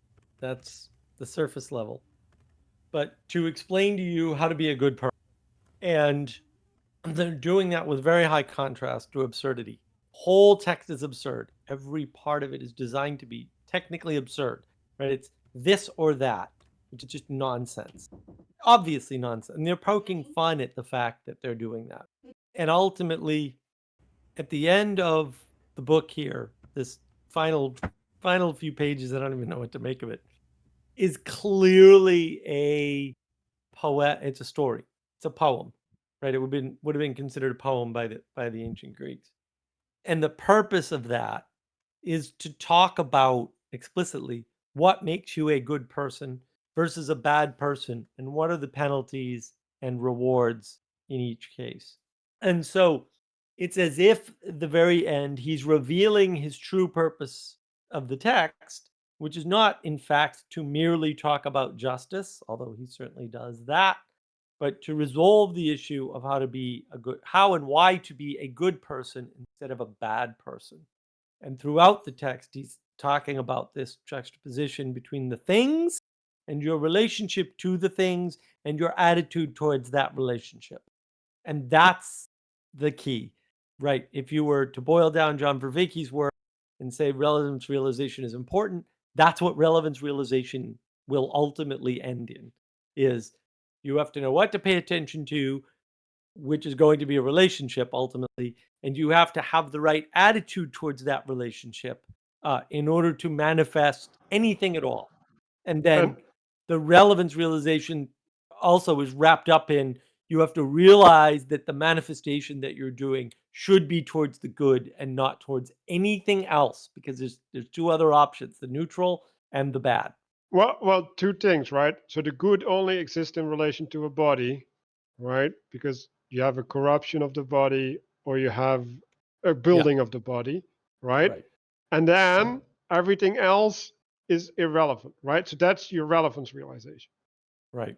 Yeah, that's part of it. It's not the whole thing. And then the larger, one of the larger points that you get out of the Republic, in my opinion, is that trying to reason things or think about things or rationalize things or logic things doesn't work. That is as explicit in this book as it can be made, without being, necessarily disagreeable like me and saying, no, it just doesn't work, guys. Like the book is clear. The whole structure of the book is designed to show you that the vaunted logic, reason, and rationality will fail you, even if they are afforded every possible plus. Like you just hand them everything they ask for, and it doesn't work. And the reason why it doesn't work is because there's this soul that is not separable, but it can be thought of as separate from your body. And then, as Manuel said, the goodness doesn't manifest without a body, and maybe there's a physical body and a non-physical body that's not really addressed in here that I can tell. But the idea that we have that as individuals, we can logic our way or reason our way or rationalize our way to answers to things as complex and ethereal as justice is absurd. It is impossible. And it's not so much that you can't do that, you can't even frame it that way. And that's explicit from the beginning of the argument that is made in the text. You cannot understand justice by yourself on a desert island. There's no justice, doesn't exist. It's not there. It cannot be there. It can never be there. You cannot understand justice merely by the interaction of you and many people, or many people and many people. Justice can only be understood in the context of a city and the structure of the perfect city. Cities have classes, and the interaction of the people in the cities is not optional, even though it's hard and it's going to end up with struggle and people are going to be unhappy.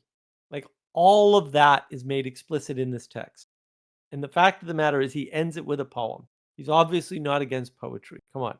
He basically said, what he's basically saying in book 10 is logical arguments do not move people as much as poetry.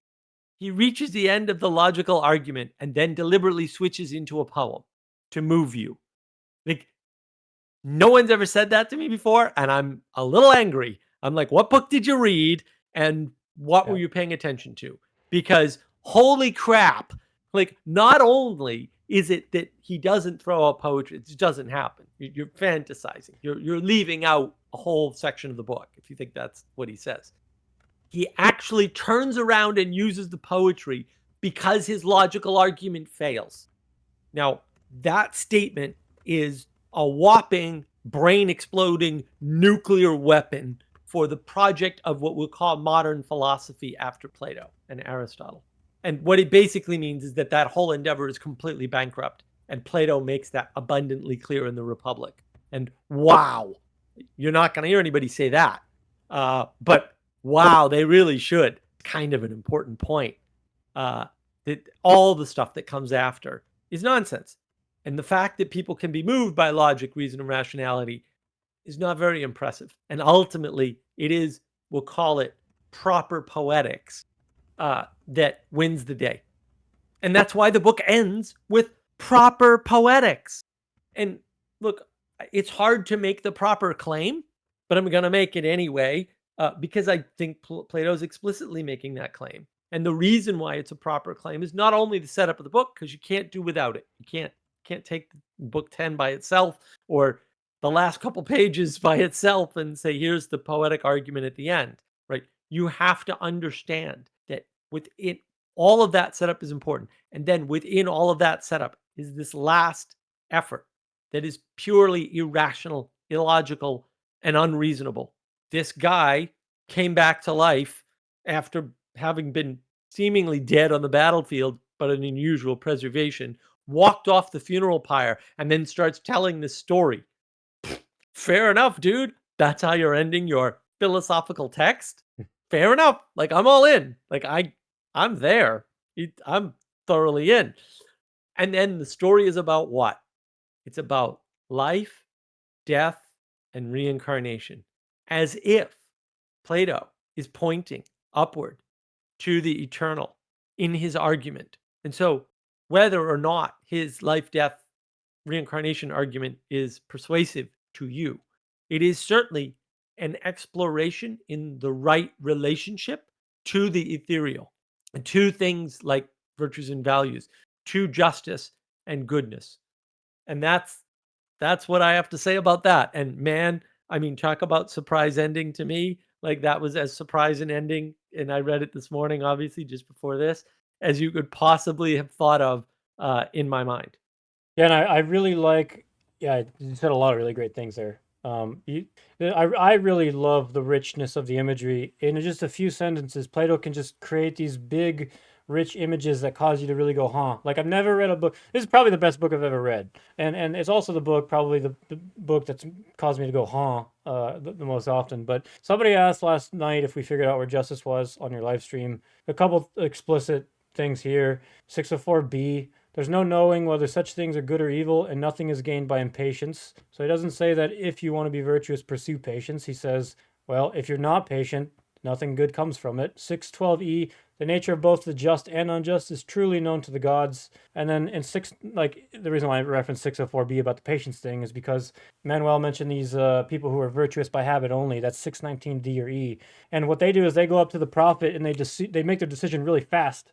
Because it says, and this is what I mean by the details of like the language, it says this group of people who are virtuous by habit only, they've never been schooled by trial. And so part of that is like they also have an impulsive soul. There's another group of people who have in their trials suffered and seen others suffer, and those people are not in a hurry. What, Manuel? What's No, wrong they with don't that? have to have an impulsive soul, Okay, right? okay. The I'm being trial sloppy is with my about language. discernment.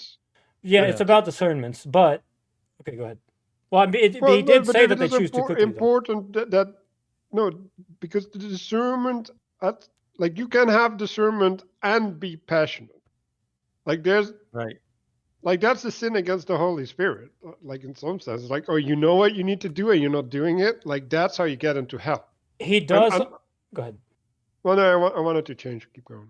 Okay. Well, he does a whole lot of pointing to the problems of things because it's way easier to say, "Hey, if you're impulsive, that might take you to hell," than it is to say. He never says, "Oh, you want to be virtuous, practice patience, perform patient practices." He doesn't ever say that. But being patient doesn't make you virtuous. Right. Like, yeah. Right. that's the problem. I'm just stating that the book doesn't. But it's not a proper prescription, right? Like you can't make that description. Like we actually went over this all the patience things in the Bible, right?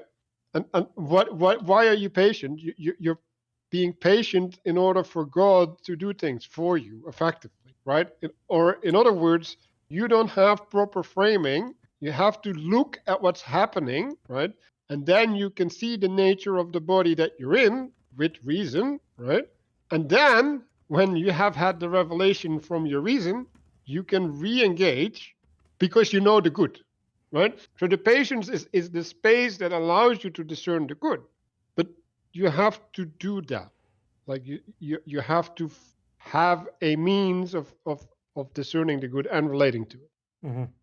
And if you don't do that in your patience, you can be patient all the time. You can be patient like viciously, right? It's like, oh, I'm just gonna like wait and see how you make a fool of yourself, right? Like that's a way to be patient. Like patience can be used for evil. Like the most evil people are the ones that are like sitting in the corner and then stab you in the back when you're not looking. So I mean, what else? You guys have any? What else? I mean, it's such a big topic. It's almost Well, overwhelming. I Go ahead. I did right. Like I've been trying to visualize the throne in Revelations, right? And I was like, okay, like this is something similar, right? Like this is uh, uh, uh, trying to get at the machinations of heaven, right? But not being concrete. It's just saying, well, like there's this one thing, and then there's these many things, and they come together, and then they get expressed in history, right? And that allows you to have a certain intelligibility, right? It like it allows you to have insight in the revelatory process, right? Or the unfolding of your life. Now, what you do with that, like you have to integrate that obviously within other things because else like what uses it. But I think when you cultivate something like that, it right like there's 7 chakras. Like why is there 7 here, right? There's 7 virtues, Christian virtues. Like there's something there, right? Like there's definitely something happening with this 7 and yeah. Let me ask you two a question because you two have been interacting with people online in, let's just say, wisdom communities for a long period of time, helping them with all kinds of problem. Mark has this navigating patterns, whole set of vocabulary, takes on Vervaeke's work for types of information, if that's represented correctly. What are some of the common discernment blocks that people have? That do you see any connection to Plato in your experience in talking to people? And I know you guys are big on wisdom practices also, as maybe a side note to that question of common problems. Are there also benefits that you've seen come out of these wisdom practices you've been doing with people? Oh yeah, yeah. There are definitely benefits. I mean, the stuckness of people is what is stated in the beginning of the Republic. Right? Again, Plato makes the argument that you can't sit there and have an argument about justice from the perspective of one person versus many, even if you're a third party observer. You can't look at a situation and then understand justice by not talking about the city. Like you have to talk about the city, right? And all the elements of the city. So in other words, when you flatten the world and you go, well, I'm just going to look at, we'll say, this court case and what was said in the court case. And from that, I'm going to determine whether or not justice was done. No, no, that's insufficient. You think you can do that. You think that engaging with the propositional knowledge alone by yourself is enough. But actually, that can't possibly be the case. And Plato, again, he makes that clear in the beginning of the Republic. And they breeze through a lot of this stuff. And that's what the absurdity is for, to breeze through some of these more difficult arguments and kind of shortcut them and say, nah, like really, here's the extreme case on this side. Here's the extreme case on this side. Socrates always ends up being right, which amusingly is stated in the book. Like in the beginning, we're not going to argue with Socrates. He's always right. He's always able to convince us that he's right. It's stated explicitly. That's silly. It's that silly. And it might not, I'm not saying it's wrong, just saying it's pretty silly. We're not going to argue with this guy. He's always able to convince us that his position is correct. So he's already set up as the authority to fast track some of these issues. But people haven't read it. And so they don't understand the level of complexity involved in something like justice, involved in something like what is a perfect city, right? Involved in something like what's proper philosophy, right? They don't have that context. And engaging with them in a way where you force them in some sense to explain their position or defend their position gets them half the time probably frustrated, right? And then some percentage of that time they leave, they're gone, they don't want to deal with you anymore. And fair, like I just exposed a weakness. Maybe you don't want to be around with an exposed weakness. It's understandable. But about half the time they start to think more about it and start to re-enchant or appreciate. That's what appreciation is, by the way. Appreciate the complexity that they've stumbled across. that they were previously glossing over. And then as far as the practices go, if you can get somebody interested in practices as such, like, oh, you're not all you could be, quoting Peterson here, right? And there's things you can do on a regular basis, because it has to be a regular basis, that can help you out of it, right? If you can get them to that point and get them in some kind of practice. We had the group meditation practice, right? That was a great one for various reasons, because the way Vervaeke does his group meditation is very focused on you have no idea what's going on with you. Like, you don't even know yourself. It's not explicit in that way, but it is in that meditation. And then you can jump them into something like a group practice with readings from prose and poetry that's facilitated properly. If you can do that, that seems to get people unstuck and in the right direction pretty reliably. And we are working on redoing the instructions for that practice and renaming it, which is why I didn't hesitate to use our old name, because it's a terrible name. So and we're still trying to do that and enact that in wisdom communities, right? We want to sort of set up wisdom communities and get that rolling, because a lot of what Plato talks about in here, although he's light on the practices, I would say it would fix people. But most people cannot understand this text, myself included, and not only parts of it. Also, man, there's a lot of depth here. Like, it's hubris to say I read it once, twice, 2, 3, 4, 5 times or whatever in the original Greek, whatever, and I understood it. There's a lot here. Hey, there's so many points that you could understand that I'm sure you understood some of it, but I'm also sure you didn't understand most of it. And I feel like I'm in that position, having only gone through it once. Like, oh wow, right? But even of the things that I did see, and I just see more than most people for various reasons, people who are categorizing and classifying this text are steering other people in the wrong direction for sure. Like, they're just not accounting for very important parts of what Plato's saying, very important messages in the text, and maybe they're not able to. Right? Fair enough. And that's why you need practice, right? And you need groups. Trying to understand, like, I am so glad I didn't try to read this by myself. Holy crap! What a waste of my time that would have been. Would have been a complete waste of my time. Because there's so much depth and richness here. There's so many things that can be pointed out, and without the perspectives of other people, you're really cheating yourself of the experience of the read. There's plenty of other texts like that. I'm not being exclusive here. But yeah, that's my feeling about, maybe don't engage with Plato, but maybe appreciate that Plato had a lot of answers to a lot of the questions that you have today. But the thing to engage with, and if you're going to engage with the Republic, do it in a book club. Thing to engage with are practices that get you out of your stuckness. What do you think, Manuel?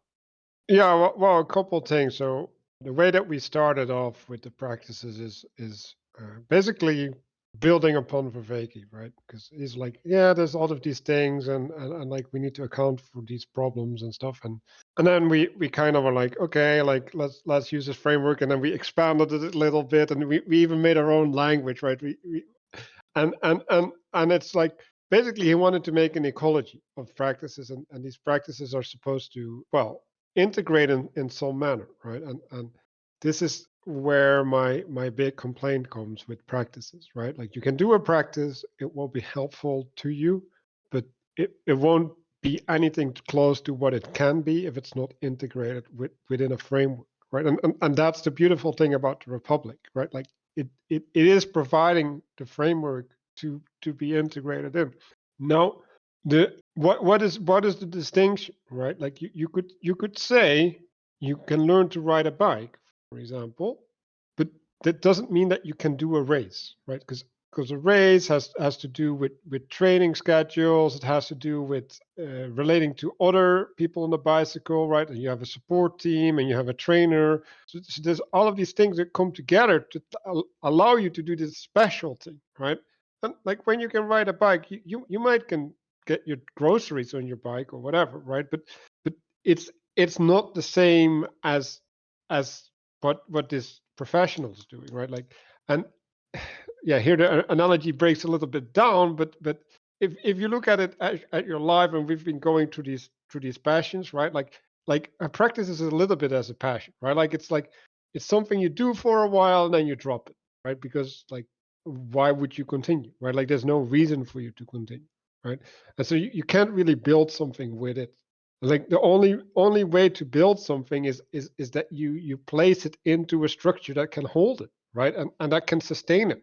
Because if you're doing something and you're not getting anything out of it, right? Like you kind of reach the end of it, it doesn't mean that there's nothing more, right? But like you need something. Vicky calls it an acceptation, right? Like something from another domain that you can bring into your practice to enrich it.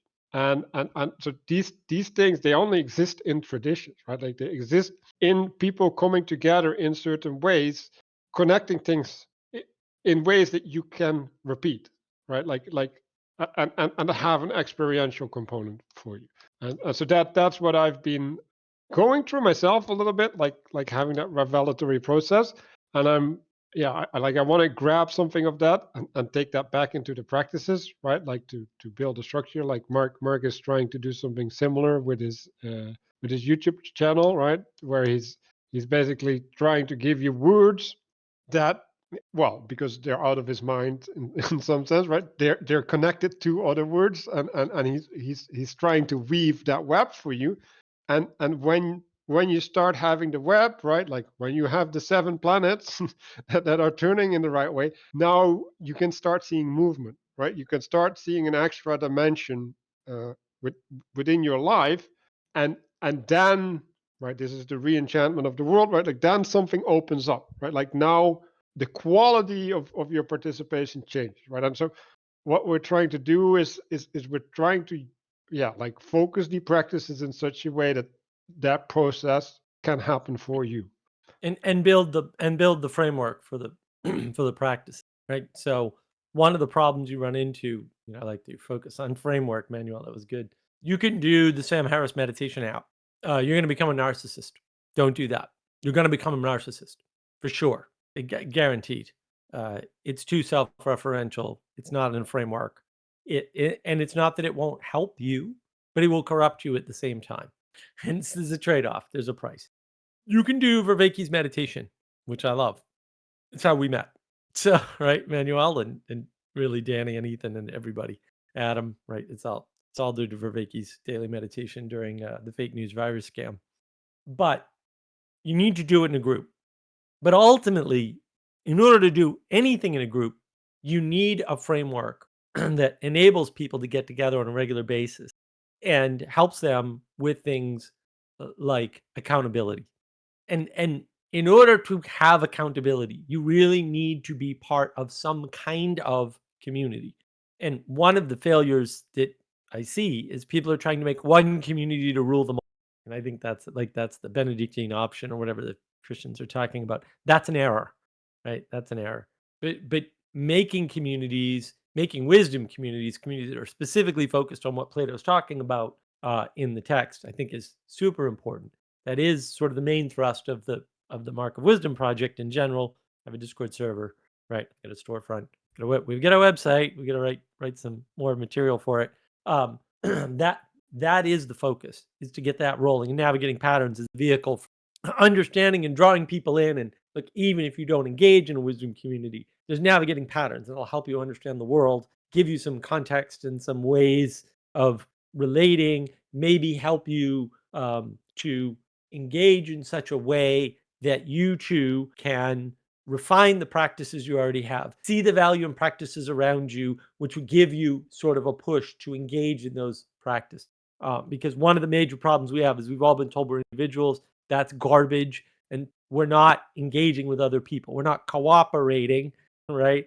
And incorporating into a body so that we can cooperate with each other. And that's a super big problem. Everyone complains about that. We have nothing in common because we're all busy exploring our own answers to questions that already have maybe not satisfying answers, but Plato already gave us some of those answers, right? And so maybe we roll with what we have instead of trying to reinvent the wheel and just take his word for it. And be careful whose interpretation you listen to, or even whose translation, as we saw today. But engage in a cooperative fashion. Hey Ethan, we're recording the end of book 10. I'm really glad you joined. So Ethan has been a big contributor to the Navigating Patterns podcast or panel and Manuel's Agapic orientation channel as well. Ethan, did you have we're kind of talking about the end of book 10, about we're talking about discernment, the importance of being a body. These are sort of some of the key takeaways from the Republic. And we're just sort of reflecting on some of the higher level stuff that we've learned from the Republic. Do you have any thoughts on what you've gotten out of Plato, or did you want to maybe contribute any? I know I'm kind of putting you on the spot here. That's all right. I didn't know you guys were still recording. Did you guys start at 9? 11. Yeah. Oh, okay. I thought you this was the after sesh. I'm sorry, but yeah, I'm glad you're here. yeah, I was I'm really glad you joined. I was curious to see what you guys had to say about the myth of and the the fates and all of that. We kind of glossed over it and went for the bigger point that how can you say that Plato doesn't like poets when he ends his argument with a poem effectively? Oh, That was yeah. There's just the irony there, you know. The Yeah. poetry is fine as long as you understand that it's a means to an end and that's not the end itself. You know, you can't identify in the poetry. The poetry is a participation in something greater. And when you take the poetry for granted, it's gonna turn into idolatry. Yeah, my point about the myth of was that that is right relationship with virtues, values, justice, all the ethereal things. And that's what he's pointing at. And he's using a poetic argument because, as he points out in the book, those are more persuasive than logic, reason, and rationality. Right, And so, yeah. in many ways, the Republic is a refutation of things. Ironically, Yeah. to we'll say modern quote philosophy, which certainly is not. Right, yeah. The thing that comes to mind that right now, I mean, you could spend your life reading the Republic, but I think it's in book 10. There Plato speaks to Glaucon. He says you have to return what does he say? You have to return what I borrowed or what you lent Right. me or something. I can't remember. There's something that he Yep. asked for back, As and an that is the assumption. appearance. Assumption. He He asked borrowed for an the appearance assumption. because Yep. so in like book 2 or something like that, they're trying they're at the outset they're attempting to remove the appearance of justice, you know, with the ring of Gyges and whatnot, where the good man will act and despite what he looks like, right? We're trying to get at the true essence of the good, and then at the end he says, well, you actually can't without the appearance and the second order of second order effects. The good, well, I don't know what language to use here, but it almost makes it useless to us because we're carnal beings and we are made out of matter, you know, and so you need the appearance without bringing that back, you actually end up becoming a Gnostic. And you just Right. try to dissolve into the ether without any carnal existence. So those second order effects are actually important, but the point is, the moral is that they're second, they're not primary. Well, in the end, right? Like how to get over the river of forgetfulness is by obedience. Like, like if you want one lesson, submit. Like Yeah. it's like Yeah, Yeah. It's explicit in there. yeah, great. That is Well, that is the funny part. Yeah, it's explicit. The submission is explicit. yeah, it's the hard pill to swallow for all of us moderns. no, Um, I think in general that's a hard pill to swallow, right? Like submitting is all fine and well, right? Until it asks a sacrifice of you, right? And that is like, oh, yeah.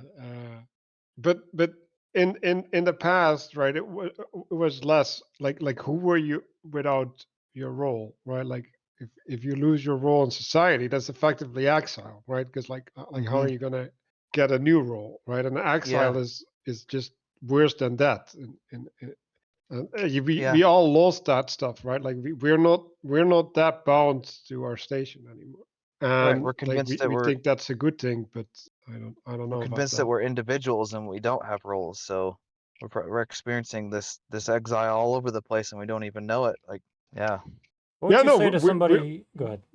we're living in exile. That's correct, Ethan. Like we're living in self-imposed exile, and So that's the sad part.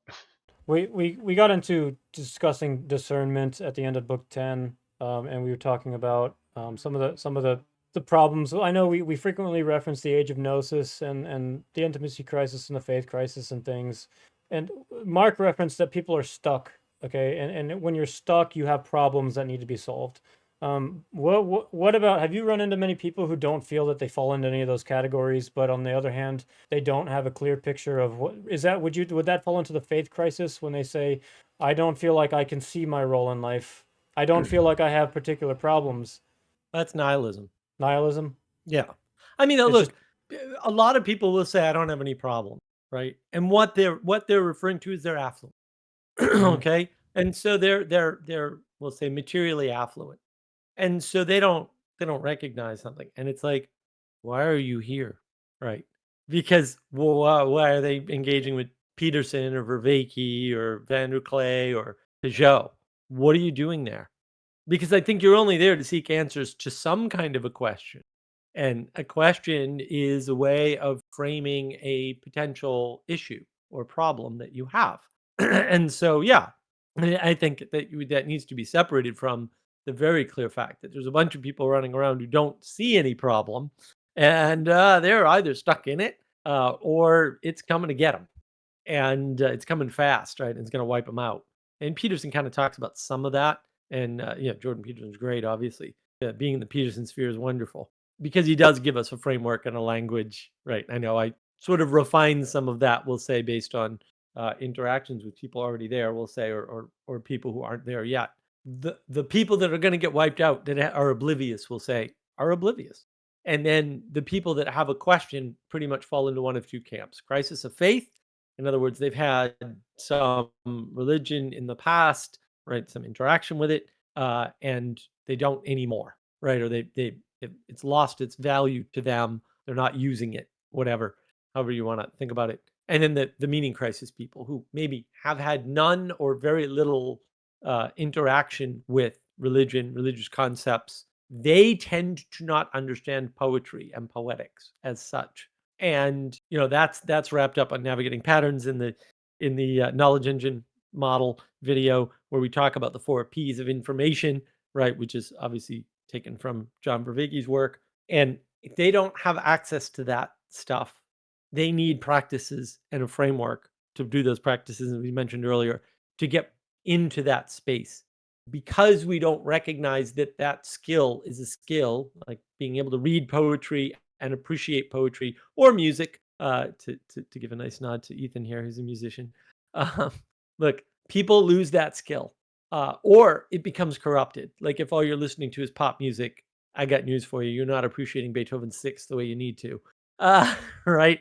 And so that's actually an issue that you don't know you have, right? Potentially, you need practices to get back into that, to re-enchant that, to reappreciate that, to get you away from the nihilism that maybe you don't see it, but it could be coming for you anyway.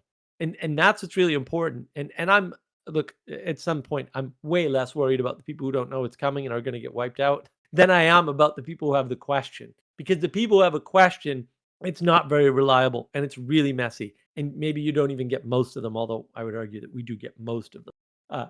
At least you can engage them in a conversation that can lead to a participation. And if conversation is good for anything, it's good for that. And if it's bad for anything, it's bad to continue past the point where participation should happen. I know I didn't give you an answer, right? But I am pointing to, if all you do is talk, all you do is converse, you're never going to solve a problem, but you are going to make all other problems worse. And that is in book 10 as well, right? Like at some point, you have to do things, you have to participate in the world to improve them. Yeah. And those people that say, "Oh, I'm fine. I'm affluent. I'm not." Okay, it's certainly coming for your children. Your children, if that is your mentality, your children will not survive, if you even have children. But yeah, and if you don't have children, you will not survive past your death in the way that you could, right? Mm-hmm. And you're not realizing your full potential. And it's just funny. Oh, real quick, that it's funny now, because we're talking with the wife and stuff about, you want to help the needy and stuff like that. And it's funny that how cheap food has become, how abundant material has become. It's almost like there's a trade-off between that and the spiritual food. So people are like, everybody is spiritually deprived and starving and dying. Nobody's dying of from malnutrition, at least in the developed world. So it's a weird little inverse there. And to be charitable actually is to do what you're saying, is to engage with these people and get them to a point where they can start participating. So that's the same type of charity that, I mean, it's probably a little bit more difficult to do, but nonetheless, it's the same spirit that would be giving a hungry person food, I think. That Yeah, that was really good point, Ethan. Yeah, great. I really appreciate that. That is a great point. Another thing that's too that's I mean, it's clear we've already discussed it, but since you mentioned the devouring of children in 619c, we were talking about the importance of these second order effects, and here there's a passage here that uses this language. And when he had spoken, he who had the first choice came forward and in a moment chose the greatest tyranny, his mind having been darkened by folly and sensuality. Had he not thought out the whole matter before he chose, that's where I got the impulsivity from, and did not at all at first sight perceive that he was fated among other evils to devour his own children. So this image is, these people are choosing their fates in this kind of reincarnation cycle, and basically it's pointing to this fact is that if you don't acknowledge these second order effects, let's say, to say the least, it has consequences materially. Manuel, Mark talked a bit about navigating patterns in his project and what he's doing there. You have a channel called Agapic Orientation where you talk to people, you have conversations with all kinds of different people. Do you want to talk a little bit about what you're doing there, what you've learned, how that experience has gone? Yeah, so part of what inspired that is Paul Van der Clay, because he's always bitching about how I need to tell more stories and stuff, and I'm like, I don't want to do this. So like I actually went into the channel to use other people's stories to point at virtues and values, and to more importantly the transformation that they went through, right? And like what changed and how they got enabled to get there. And there's multiple benefits to that, right? Because I think when we're talking about a philosophical text like Plato, like I'm reading it and I'm like, I can't deal with this, right? I can't hold it in my head. But I have a ton of stuff in my head, right? Like I have a ton of capacity for intelligibility, but I need to bring it back into the cave, right? Like I need to flatten it down onto the screen, right? And like how do you do that? Well, you watch the play on the screen, and then you give commentary, and then you invite people to see, right, what's beyond the flat projection on the surface, and like Mark has been noticing that Peterson gives you a way from your experience to go somewhere, right? And what I'm relying on is that there's these experiences that other people went through, right? Like these transformations or this resolving of paradoxes within themselves. That's maybe a better way to look at that, right? That other people also deal with or have dealt with, right? So there's an way that I can appeal back to the experience of the person directly through these stories, but still point up, right? It's like, okay, like that happened to you. Well, let me give words for you to relate to it. Let me bring it back to life for you, right? So that you can look at yourself in a new way, and with the hope, right, that the next time that you're in a situation like that, you now have tools, right? You have a way to intelligize the space that you're in, so that you're no longer a puppet of fate, but that you can actually be intentional in your transformation. And that's what these practices are also all for, right? Like part of it is to get you situated within a framework, right? But also the other half is it that like from there you can situate yourself to the world, right? Like it grounds you, and it allows you to convict yourself, right? Like in your participation by knowing from the deepest part of you, right? Like this is the right thing, this is not the right thing, instead of using reason, right? Like, oh, I'm going to project myself in the future and I'm going to look back at me about my decision that I'm going to make now. Because like there's actually people who talk like that, like we've met them, right? Or they like, I'm going to put myself in your hat so I know what you're doing so that I can relate to you. Like stuff like that actually happens to us. And it's like, and even if you're not explicit about doing that. Like you might actually be doing that just by habits that you've cultivated, right? You just make these assumptions about how you are supposed to relate to people or things or even yourself, and then you're just stuck in it because it's the water you swim in. Yeah, like you're gonna get rid of it. And then I have this other thing where I wanted to have a bit looser format, and there we get into really wild stuff. Yeah, like how beauty manifests and stuff like that. And yeah, it's weird. I don't know how healthy it is, but like yeah, some people they just end up there, right? And then they're like frustrated, right, Ethan? And they need to resolve that for themselves. So yeah. So if anybody's interested in what Mark and Manuel are doing, whether it's sorting things out, there's loads of other people also that haven't been in this book club that are just awesome, high caliber people to talk to. There's ways if people are looking for ways to participate, what should they do? Yeah, well, I mean, I've got the Navigating Patterns YouTube channel. They can sign up with that and interact there. I've got live streams most Fridays, not every Friday. All right, they can jump in on that either in the text or actually. And then we've got the markofwisdom.org website, and we're still building that and sort of putting stuff on it, but it's up, it's out there, and we're we want to engage people in the projects of wisdom and wisdom communities so that they can foster these frameworks that everybody needs. And there is a deep need for it because all the affluence in the world just reduces you to someone who got a care package from an organization, right? And if they're not feeding you spiritually, if they're not allowing you grounding, if they're not acknowledging you as a relationship that they have in their life, then it's a problem.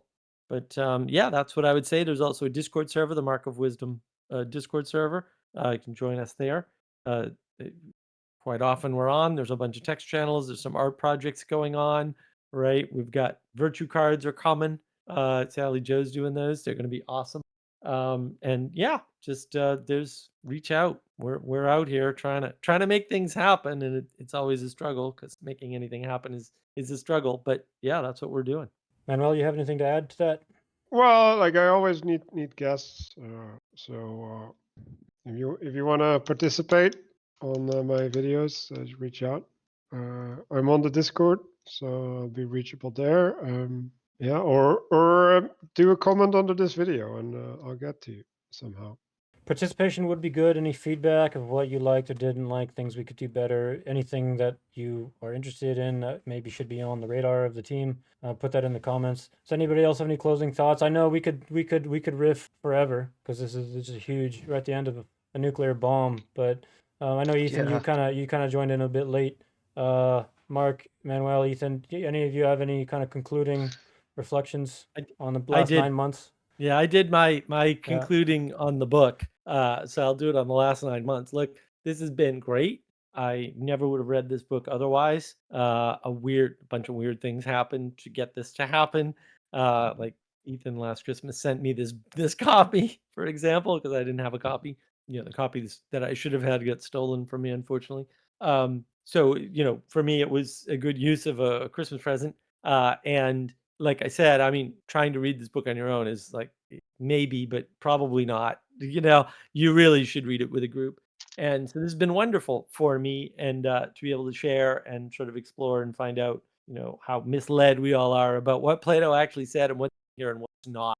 Things like forbidden knowledge, accounting for children in your philosophy are really part of the driving factor of the text. And this idea, which is embracing poetics because it's more powerful than logic, reason, and rationality. These are all powerful lessons for me, things that we've been on about for a while, actually, in our project. But it's nice to see that us exploring that is validated by Plato in the Republic, and that's been wonderful. So, look, thanks everybody. I know Adam's jumped in and out. A bunch of people have jumped in and out, but thank you all because it's a very, very rich experience. I couldn't have had this participation or this understanding of the Republic without all of you. So thank you for that. Yeah, I want to thank everybody for the participation as well. For me, the reading gave me a new way of reading, or at least gave me a way to constellate all of the ways that I was understanding things in the reading, but also during the process, right? Like in discovering what's in the Republic, like there's also a framework there that slowly seeped in into the reading itself, and then like as a book club, right? I kind of led some things earlier, reading practices, but now I was more leading it because like we were actually dealing with the text, like the other ones we went through the text together or whatever, right? Like it's a different vibe. But now when I'm done, right? Like I'm like, yeah, like this should be a text that if you want to be serious about your wisdom community, like maybe you want to go through this with a group, right? So, and then it's well, like, okay, what are you doing, right? Like, 'cause we were messing around in some sense, right? Like we were not prepared at all, literally, often because we didn't read enough, right? but uh, but yeah, like you want to have a story, right? Like you want to have a way to present these things, and it's that's the thing that kind of got clarified for me. Like okay, there's a bigger framework in which these books get presented, and what they're trying to do and all of that stuff, and relating on that level, I think is important in some ways. Well, especially if you're trying to facilitate things, right? Because I think Danny was a good example, right? Like he wanted to pick the fruits from the text, right? Like he wanted to get it into his life, and yeah, these things, right? Like they're difficult, right? Because like we went over it, right? Imitation, right? Because that's kind of where when you want to pick the fruits, you end up with imitation, right? But on the other hand, it's necessary, right? Like we can't not imitate. We have to go through that step. So yeah, like I'm interested in exploring that dynamic a little bit more, right? And to become intentional around that. Like I think the intention setting was good, even though yeah, I am far from happy the way that I executed my intentions. Like that's still a thing that I want to solve that actually doable in a profound way. Yeah. So Ethan, you want to have some last words? Well, yeah, just to thank you, Danny, for putting this on, and thank you, Mark and Manuel, Manuel for for leading it, Danny for facilitating it, and Mark for your insights. It was great, even though at the end I had to I had to I had to cancel one of my book clubs, and I was hoping we could make it all the way through before I had to cancel, but nonetheless, it was great what I was able to do with you guys up until I think the middle of book 9. So most of it, yeah, just another opportunity to read the Republic again. It was wonderful. It's nice to be able to do it with other people. It really is. Thank you. 9 months. That's a whole gestational period. Wow. What? I wonder what's gonna what are we birthing here?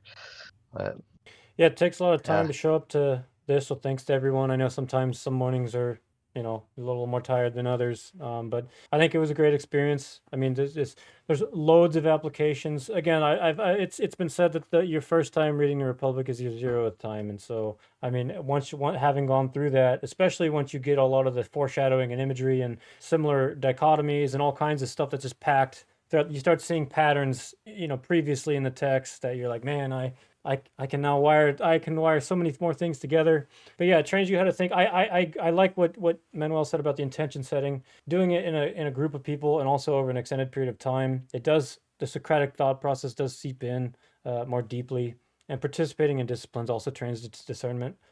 If you're interested in that kind of concept, like they've already mentioned some things, I'd really encourage you to get on the Mark of Wisdom Discord channel and get engaged with more people. Because the kind of opening, it's an extremely rich ecosystem of people. So if you have any interested in kind of pursuing this type of thing more, I definitely try to reach out and check that out. But if nobody else has anything, then this is just thanks to everybody, and sayonara.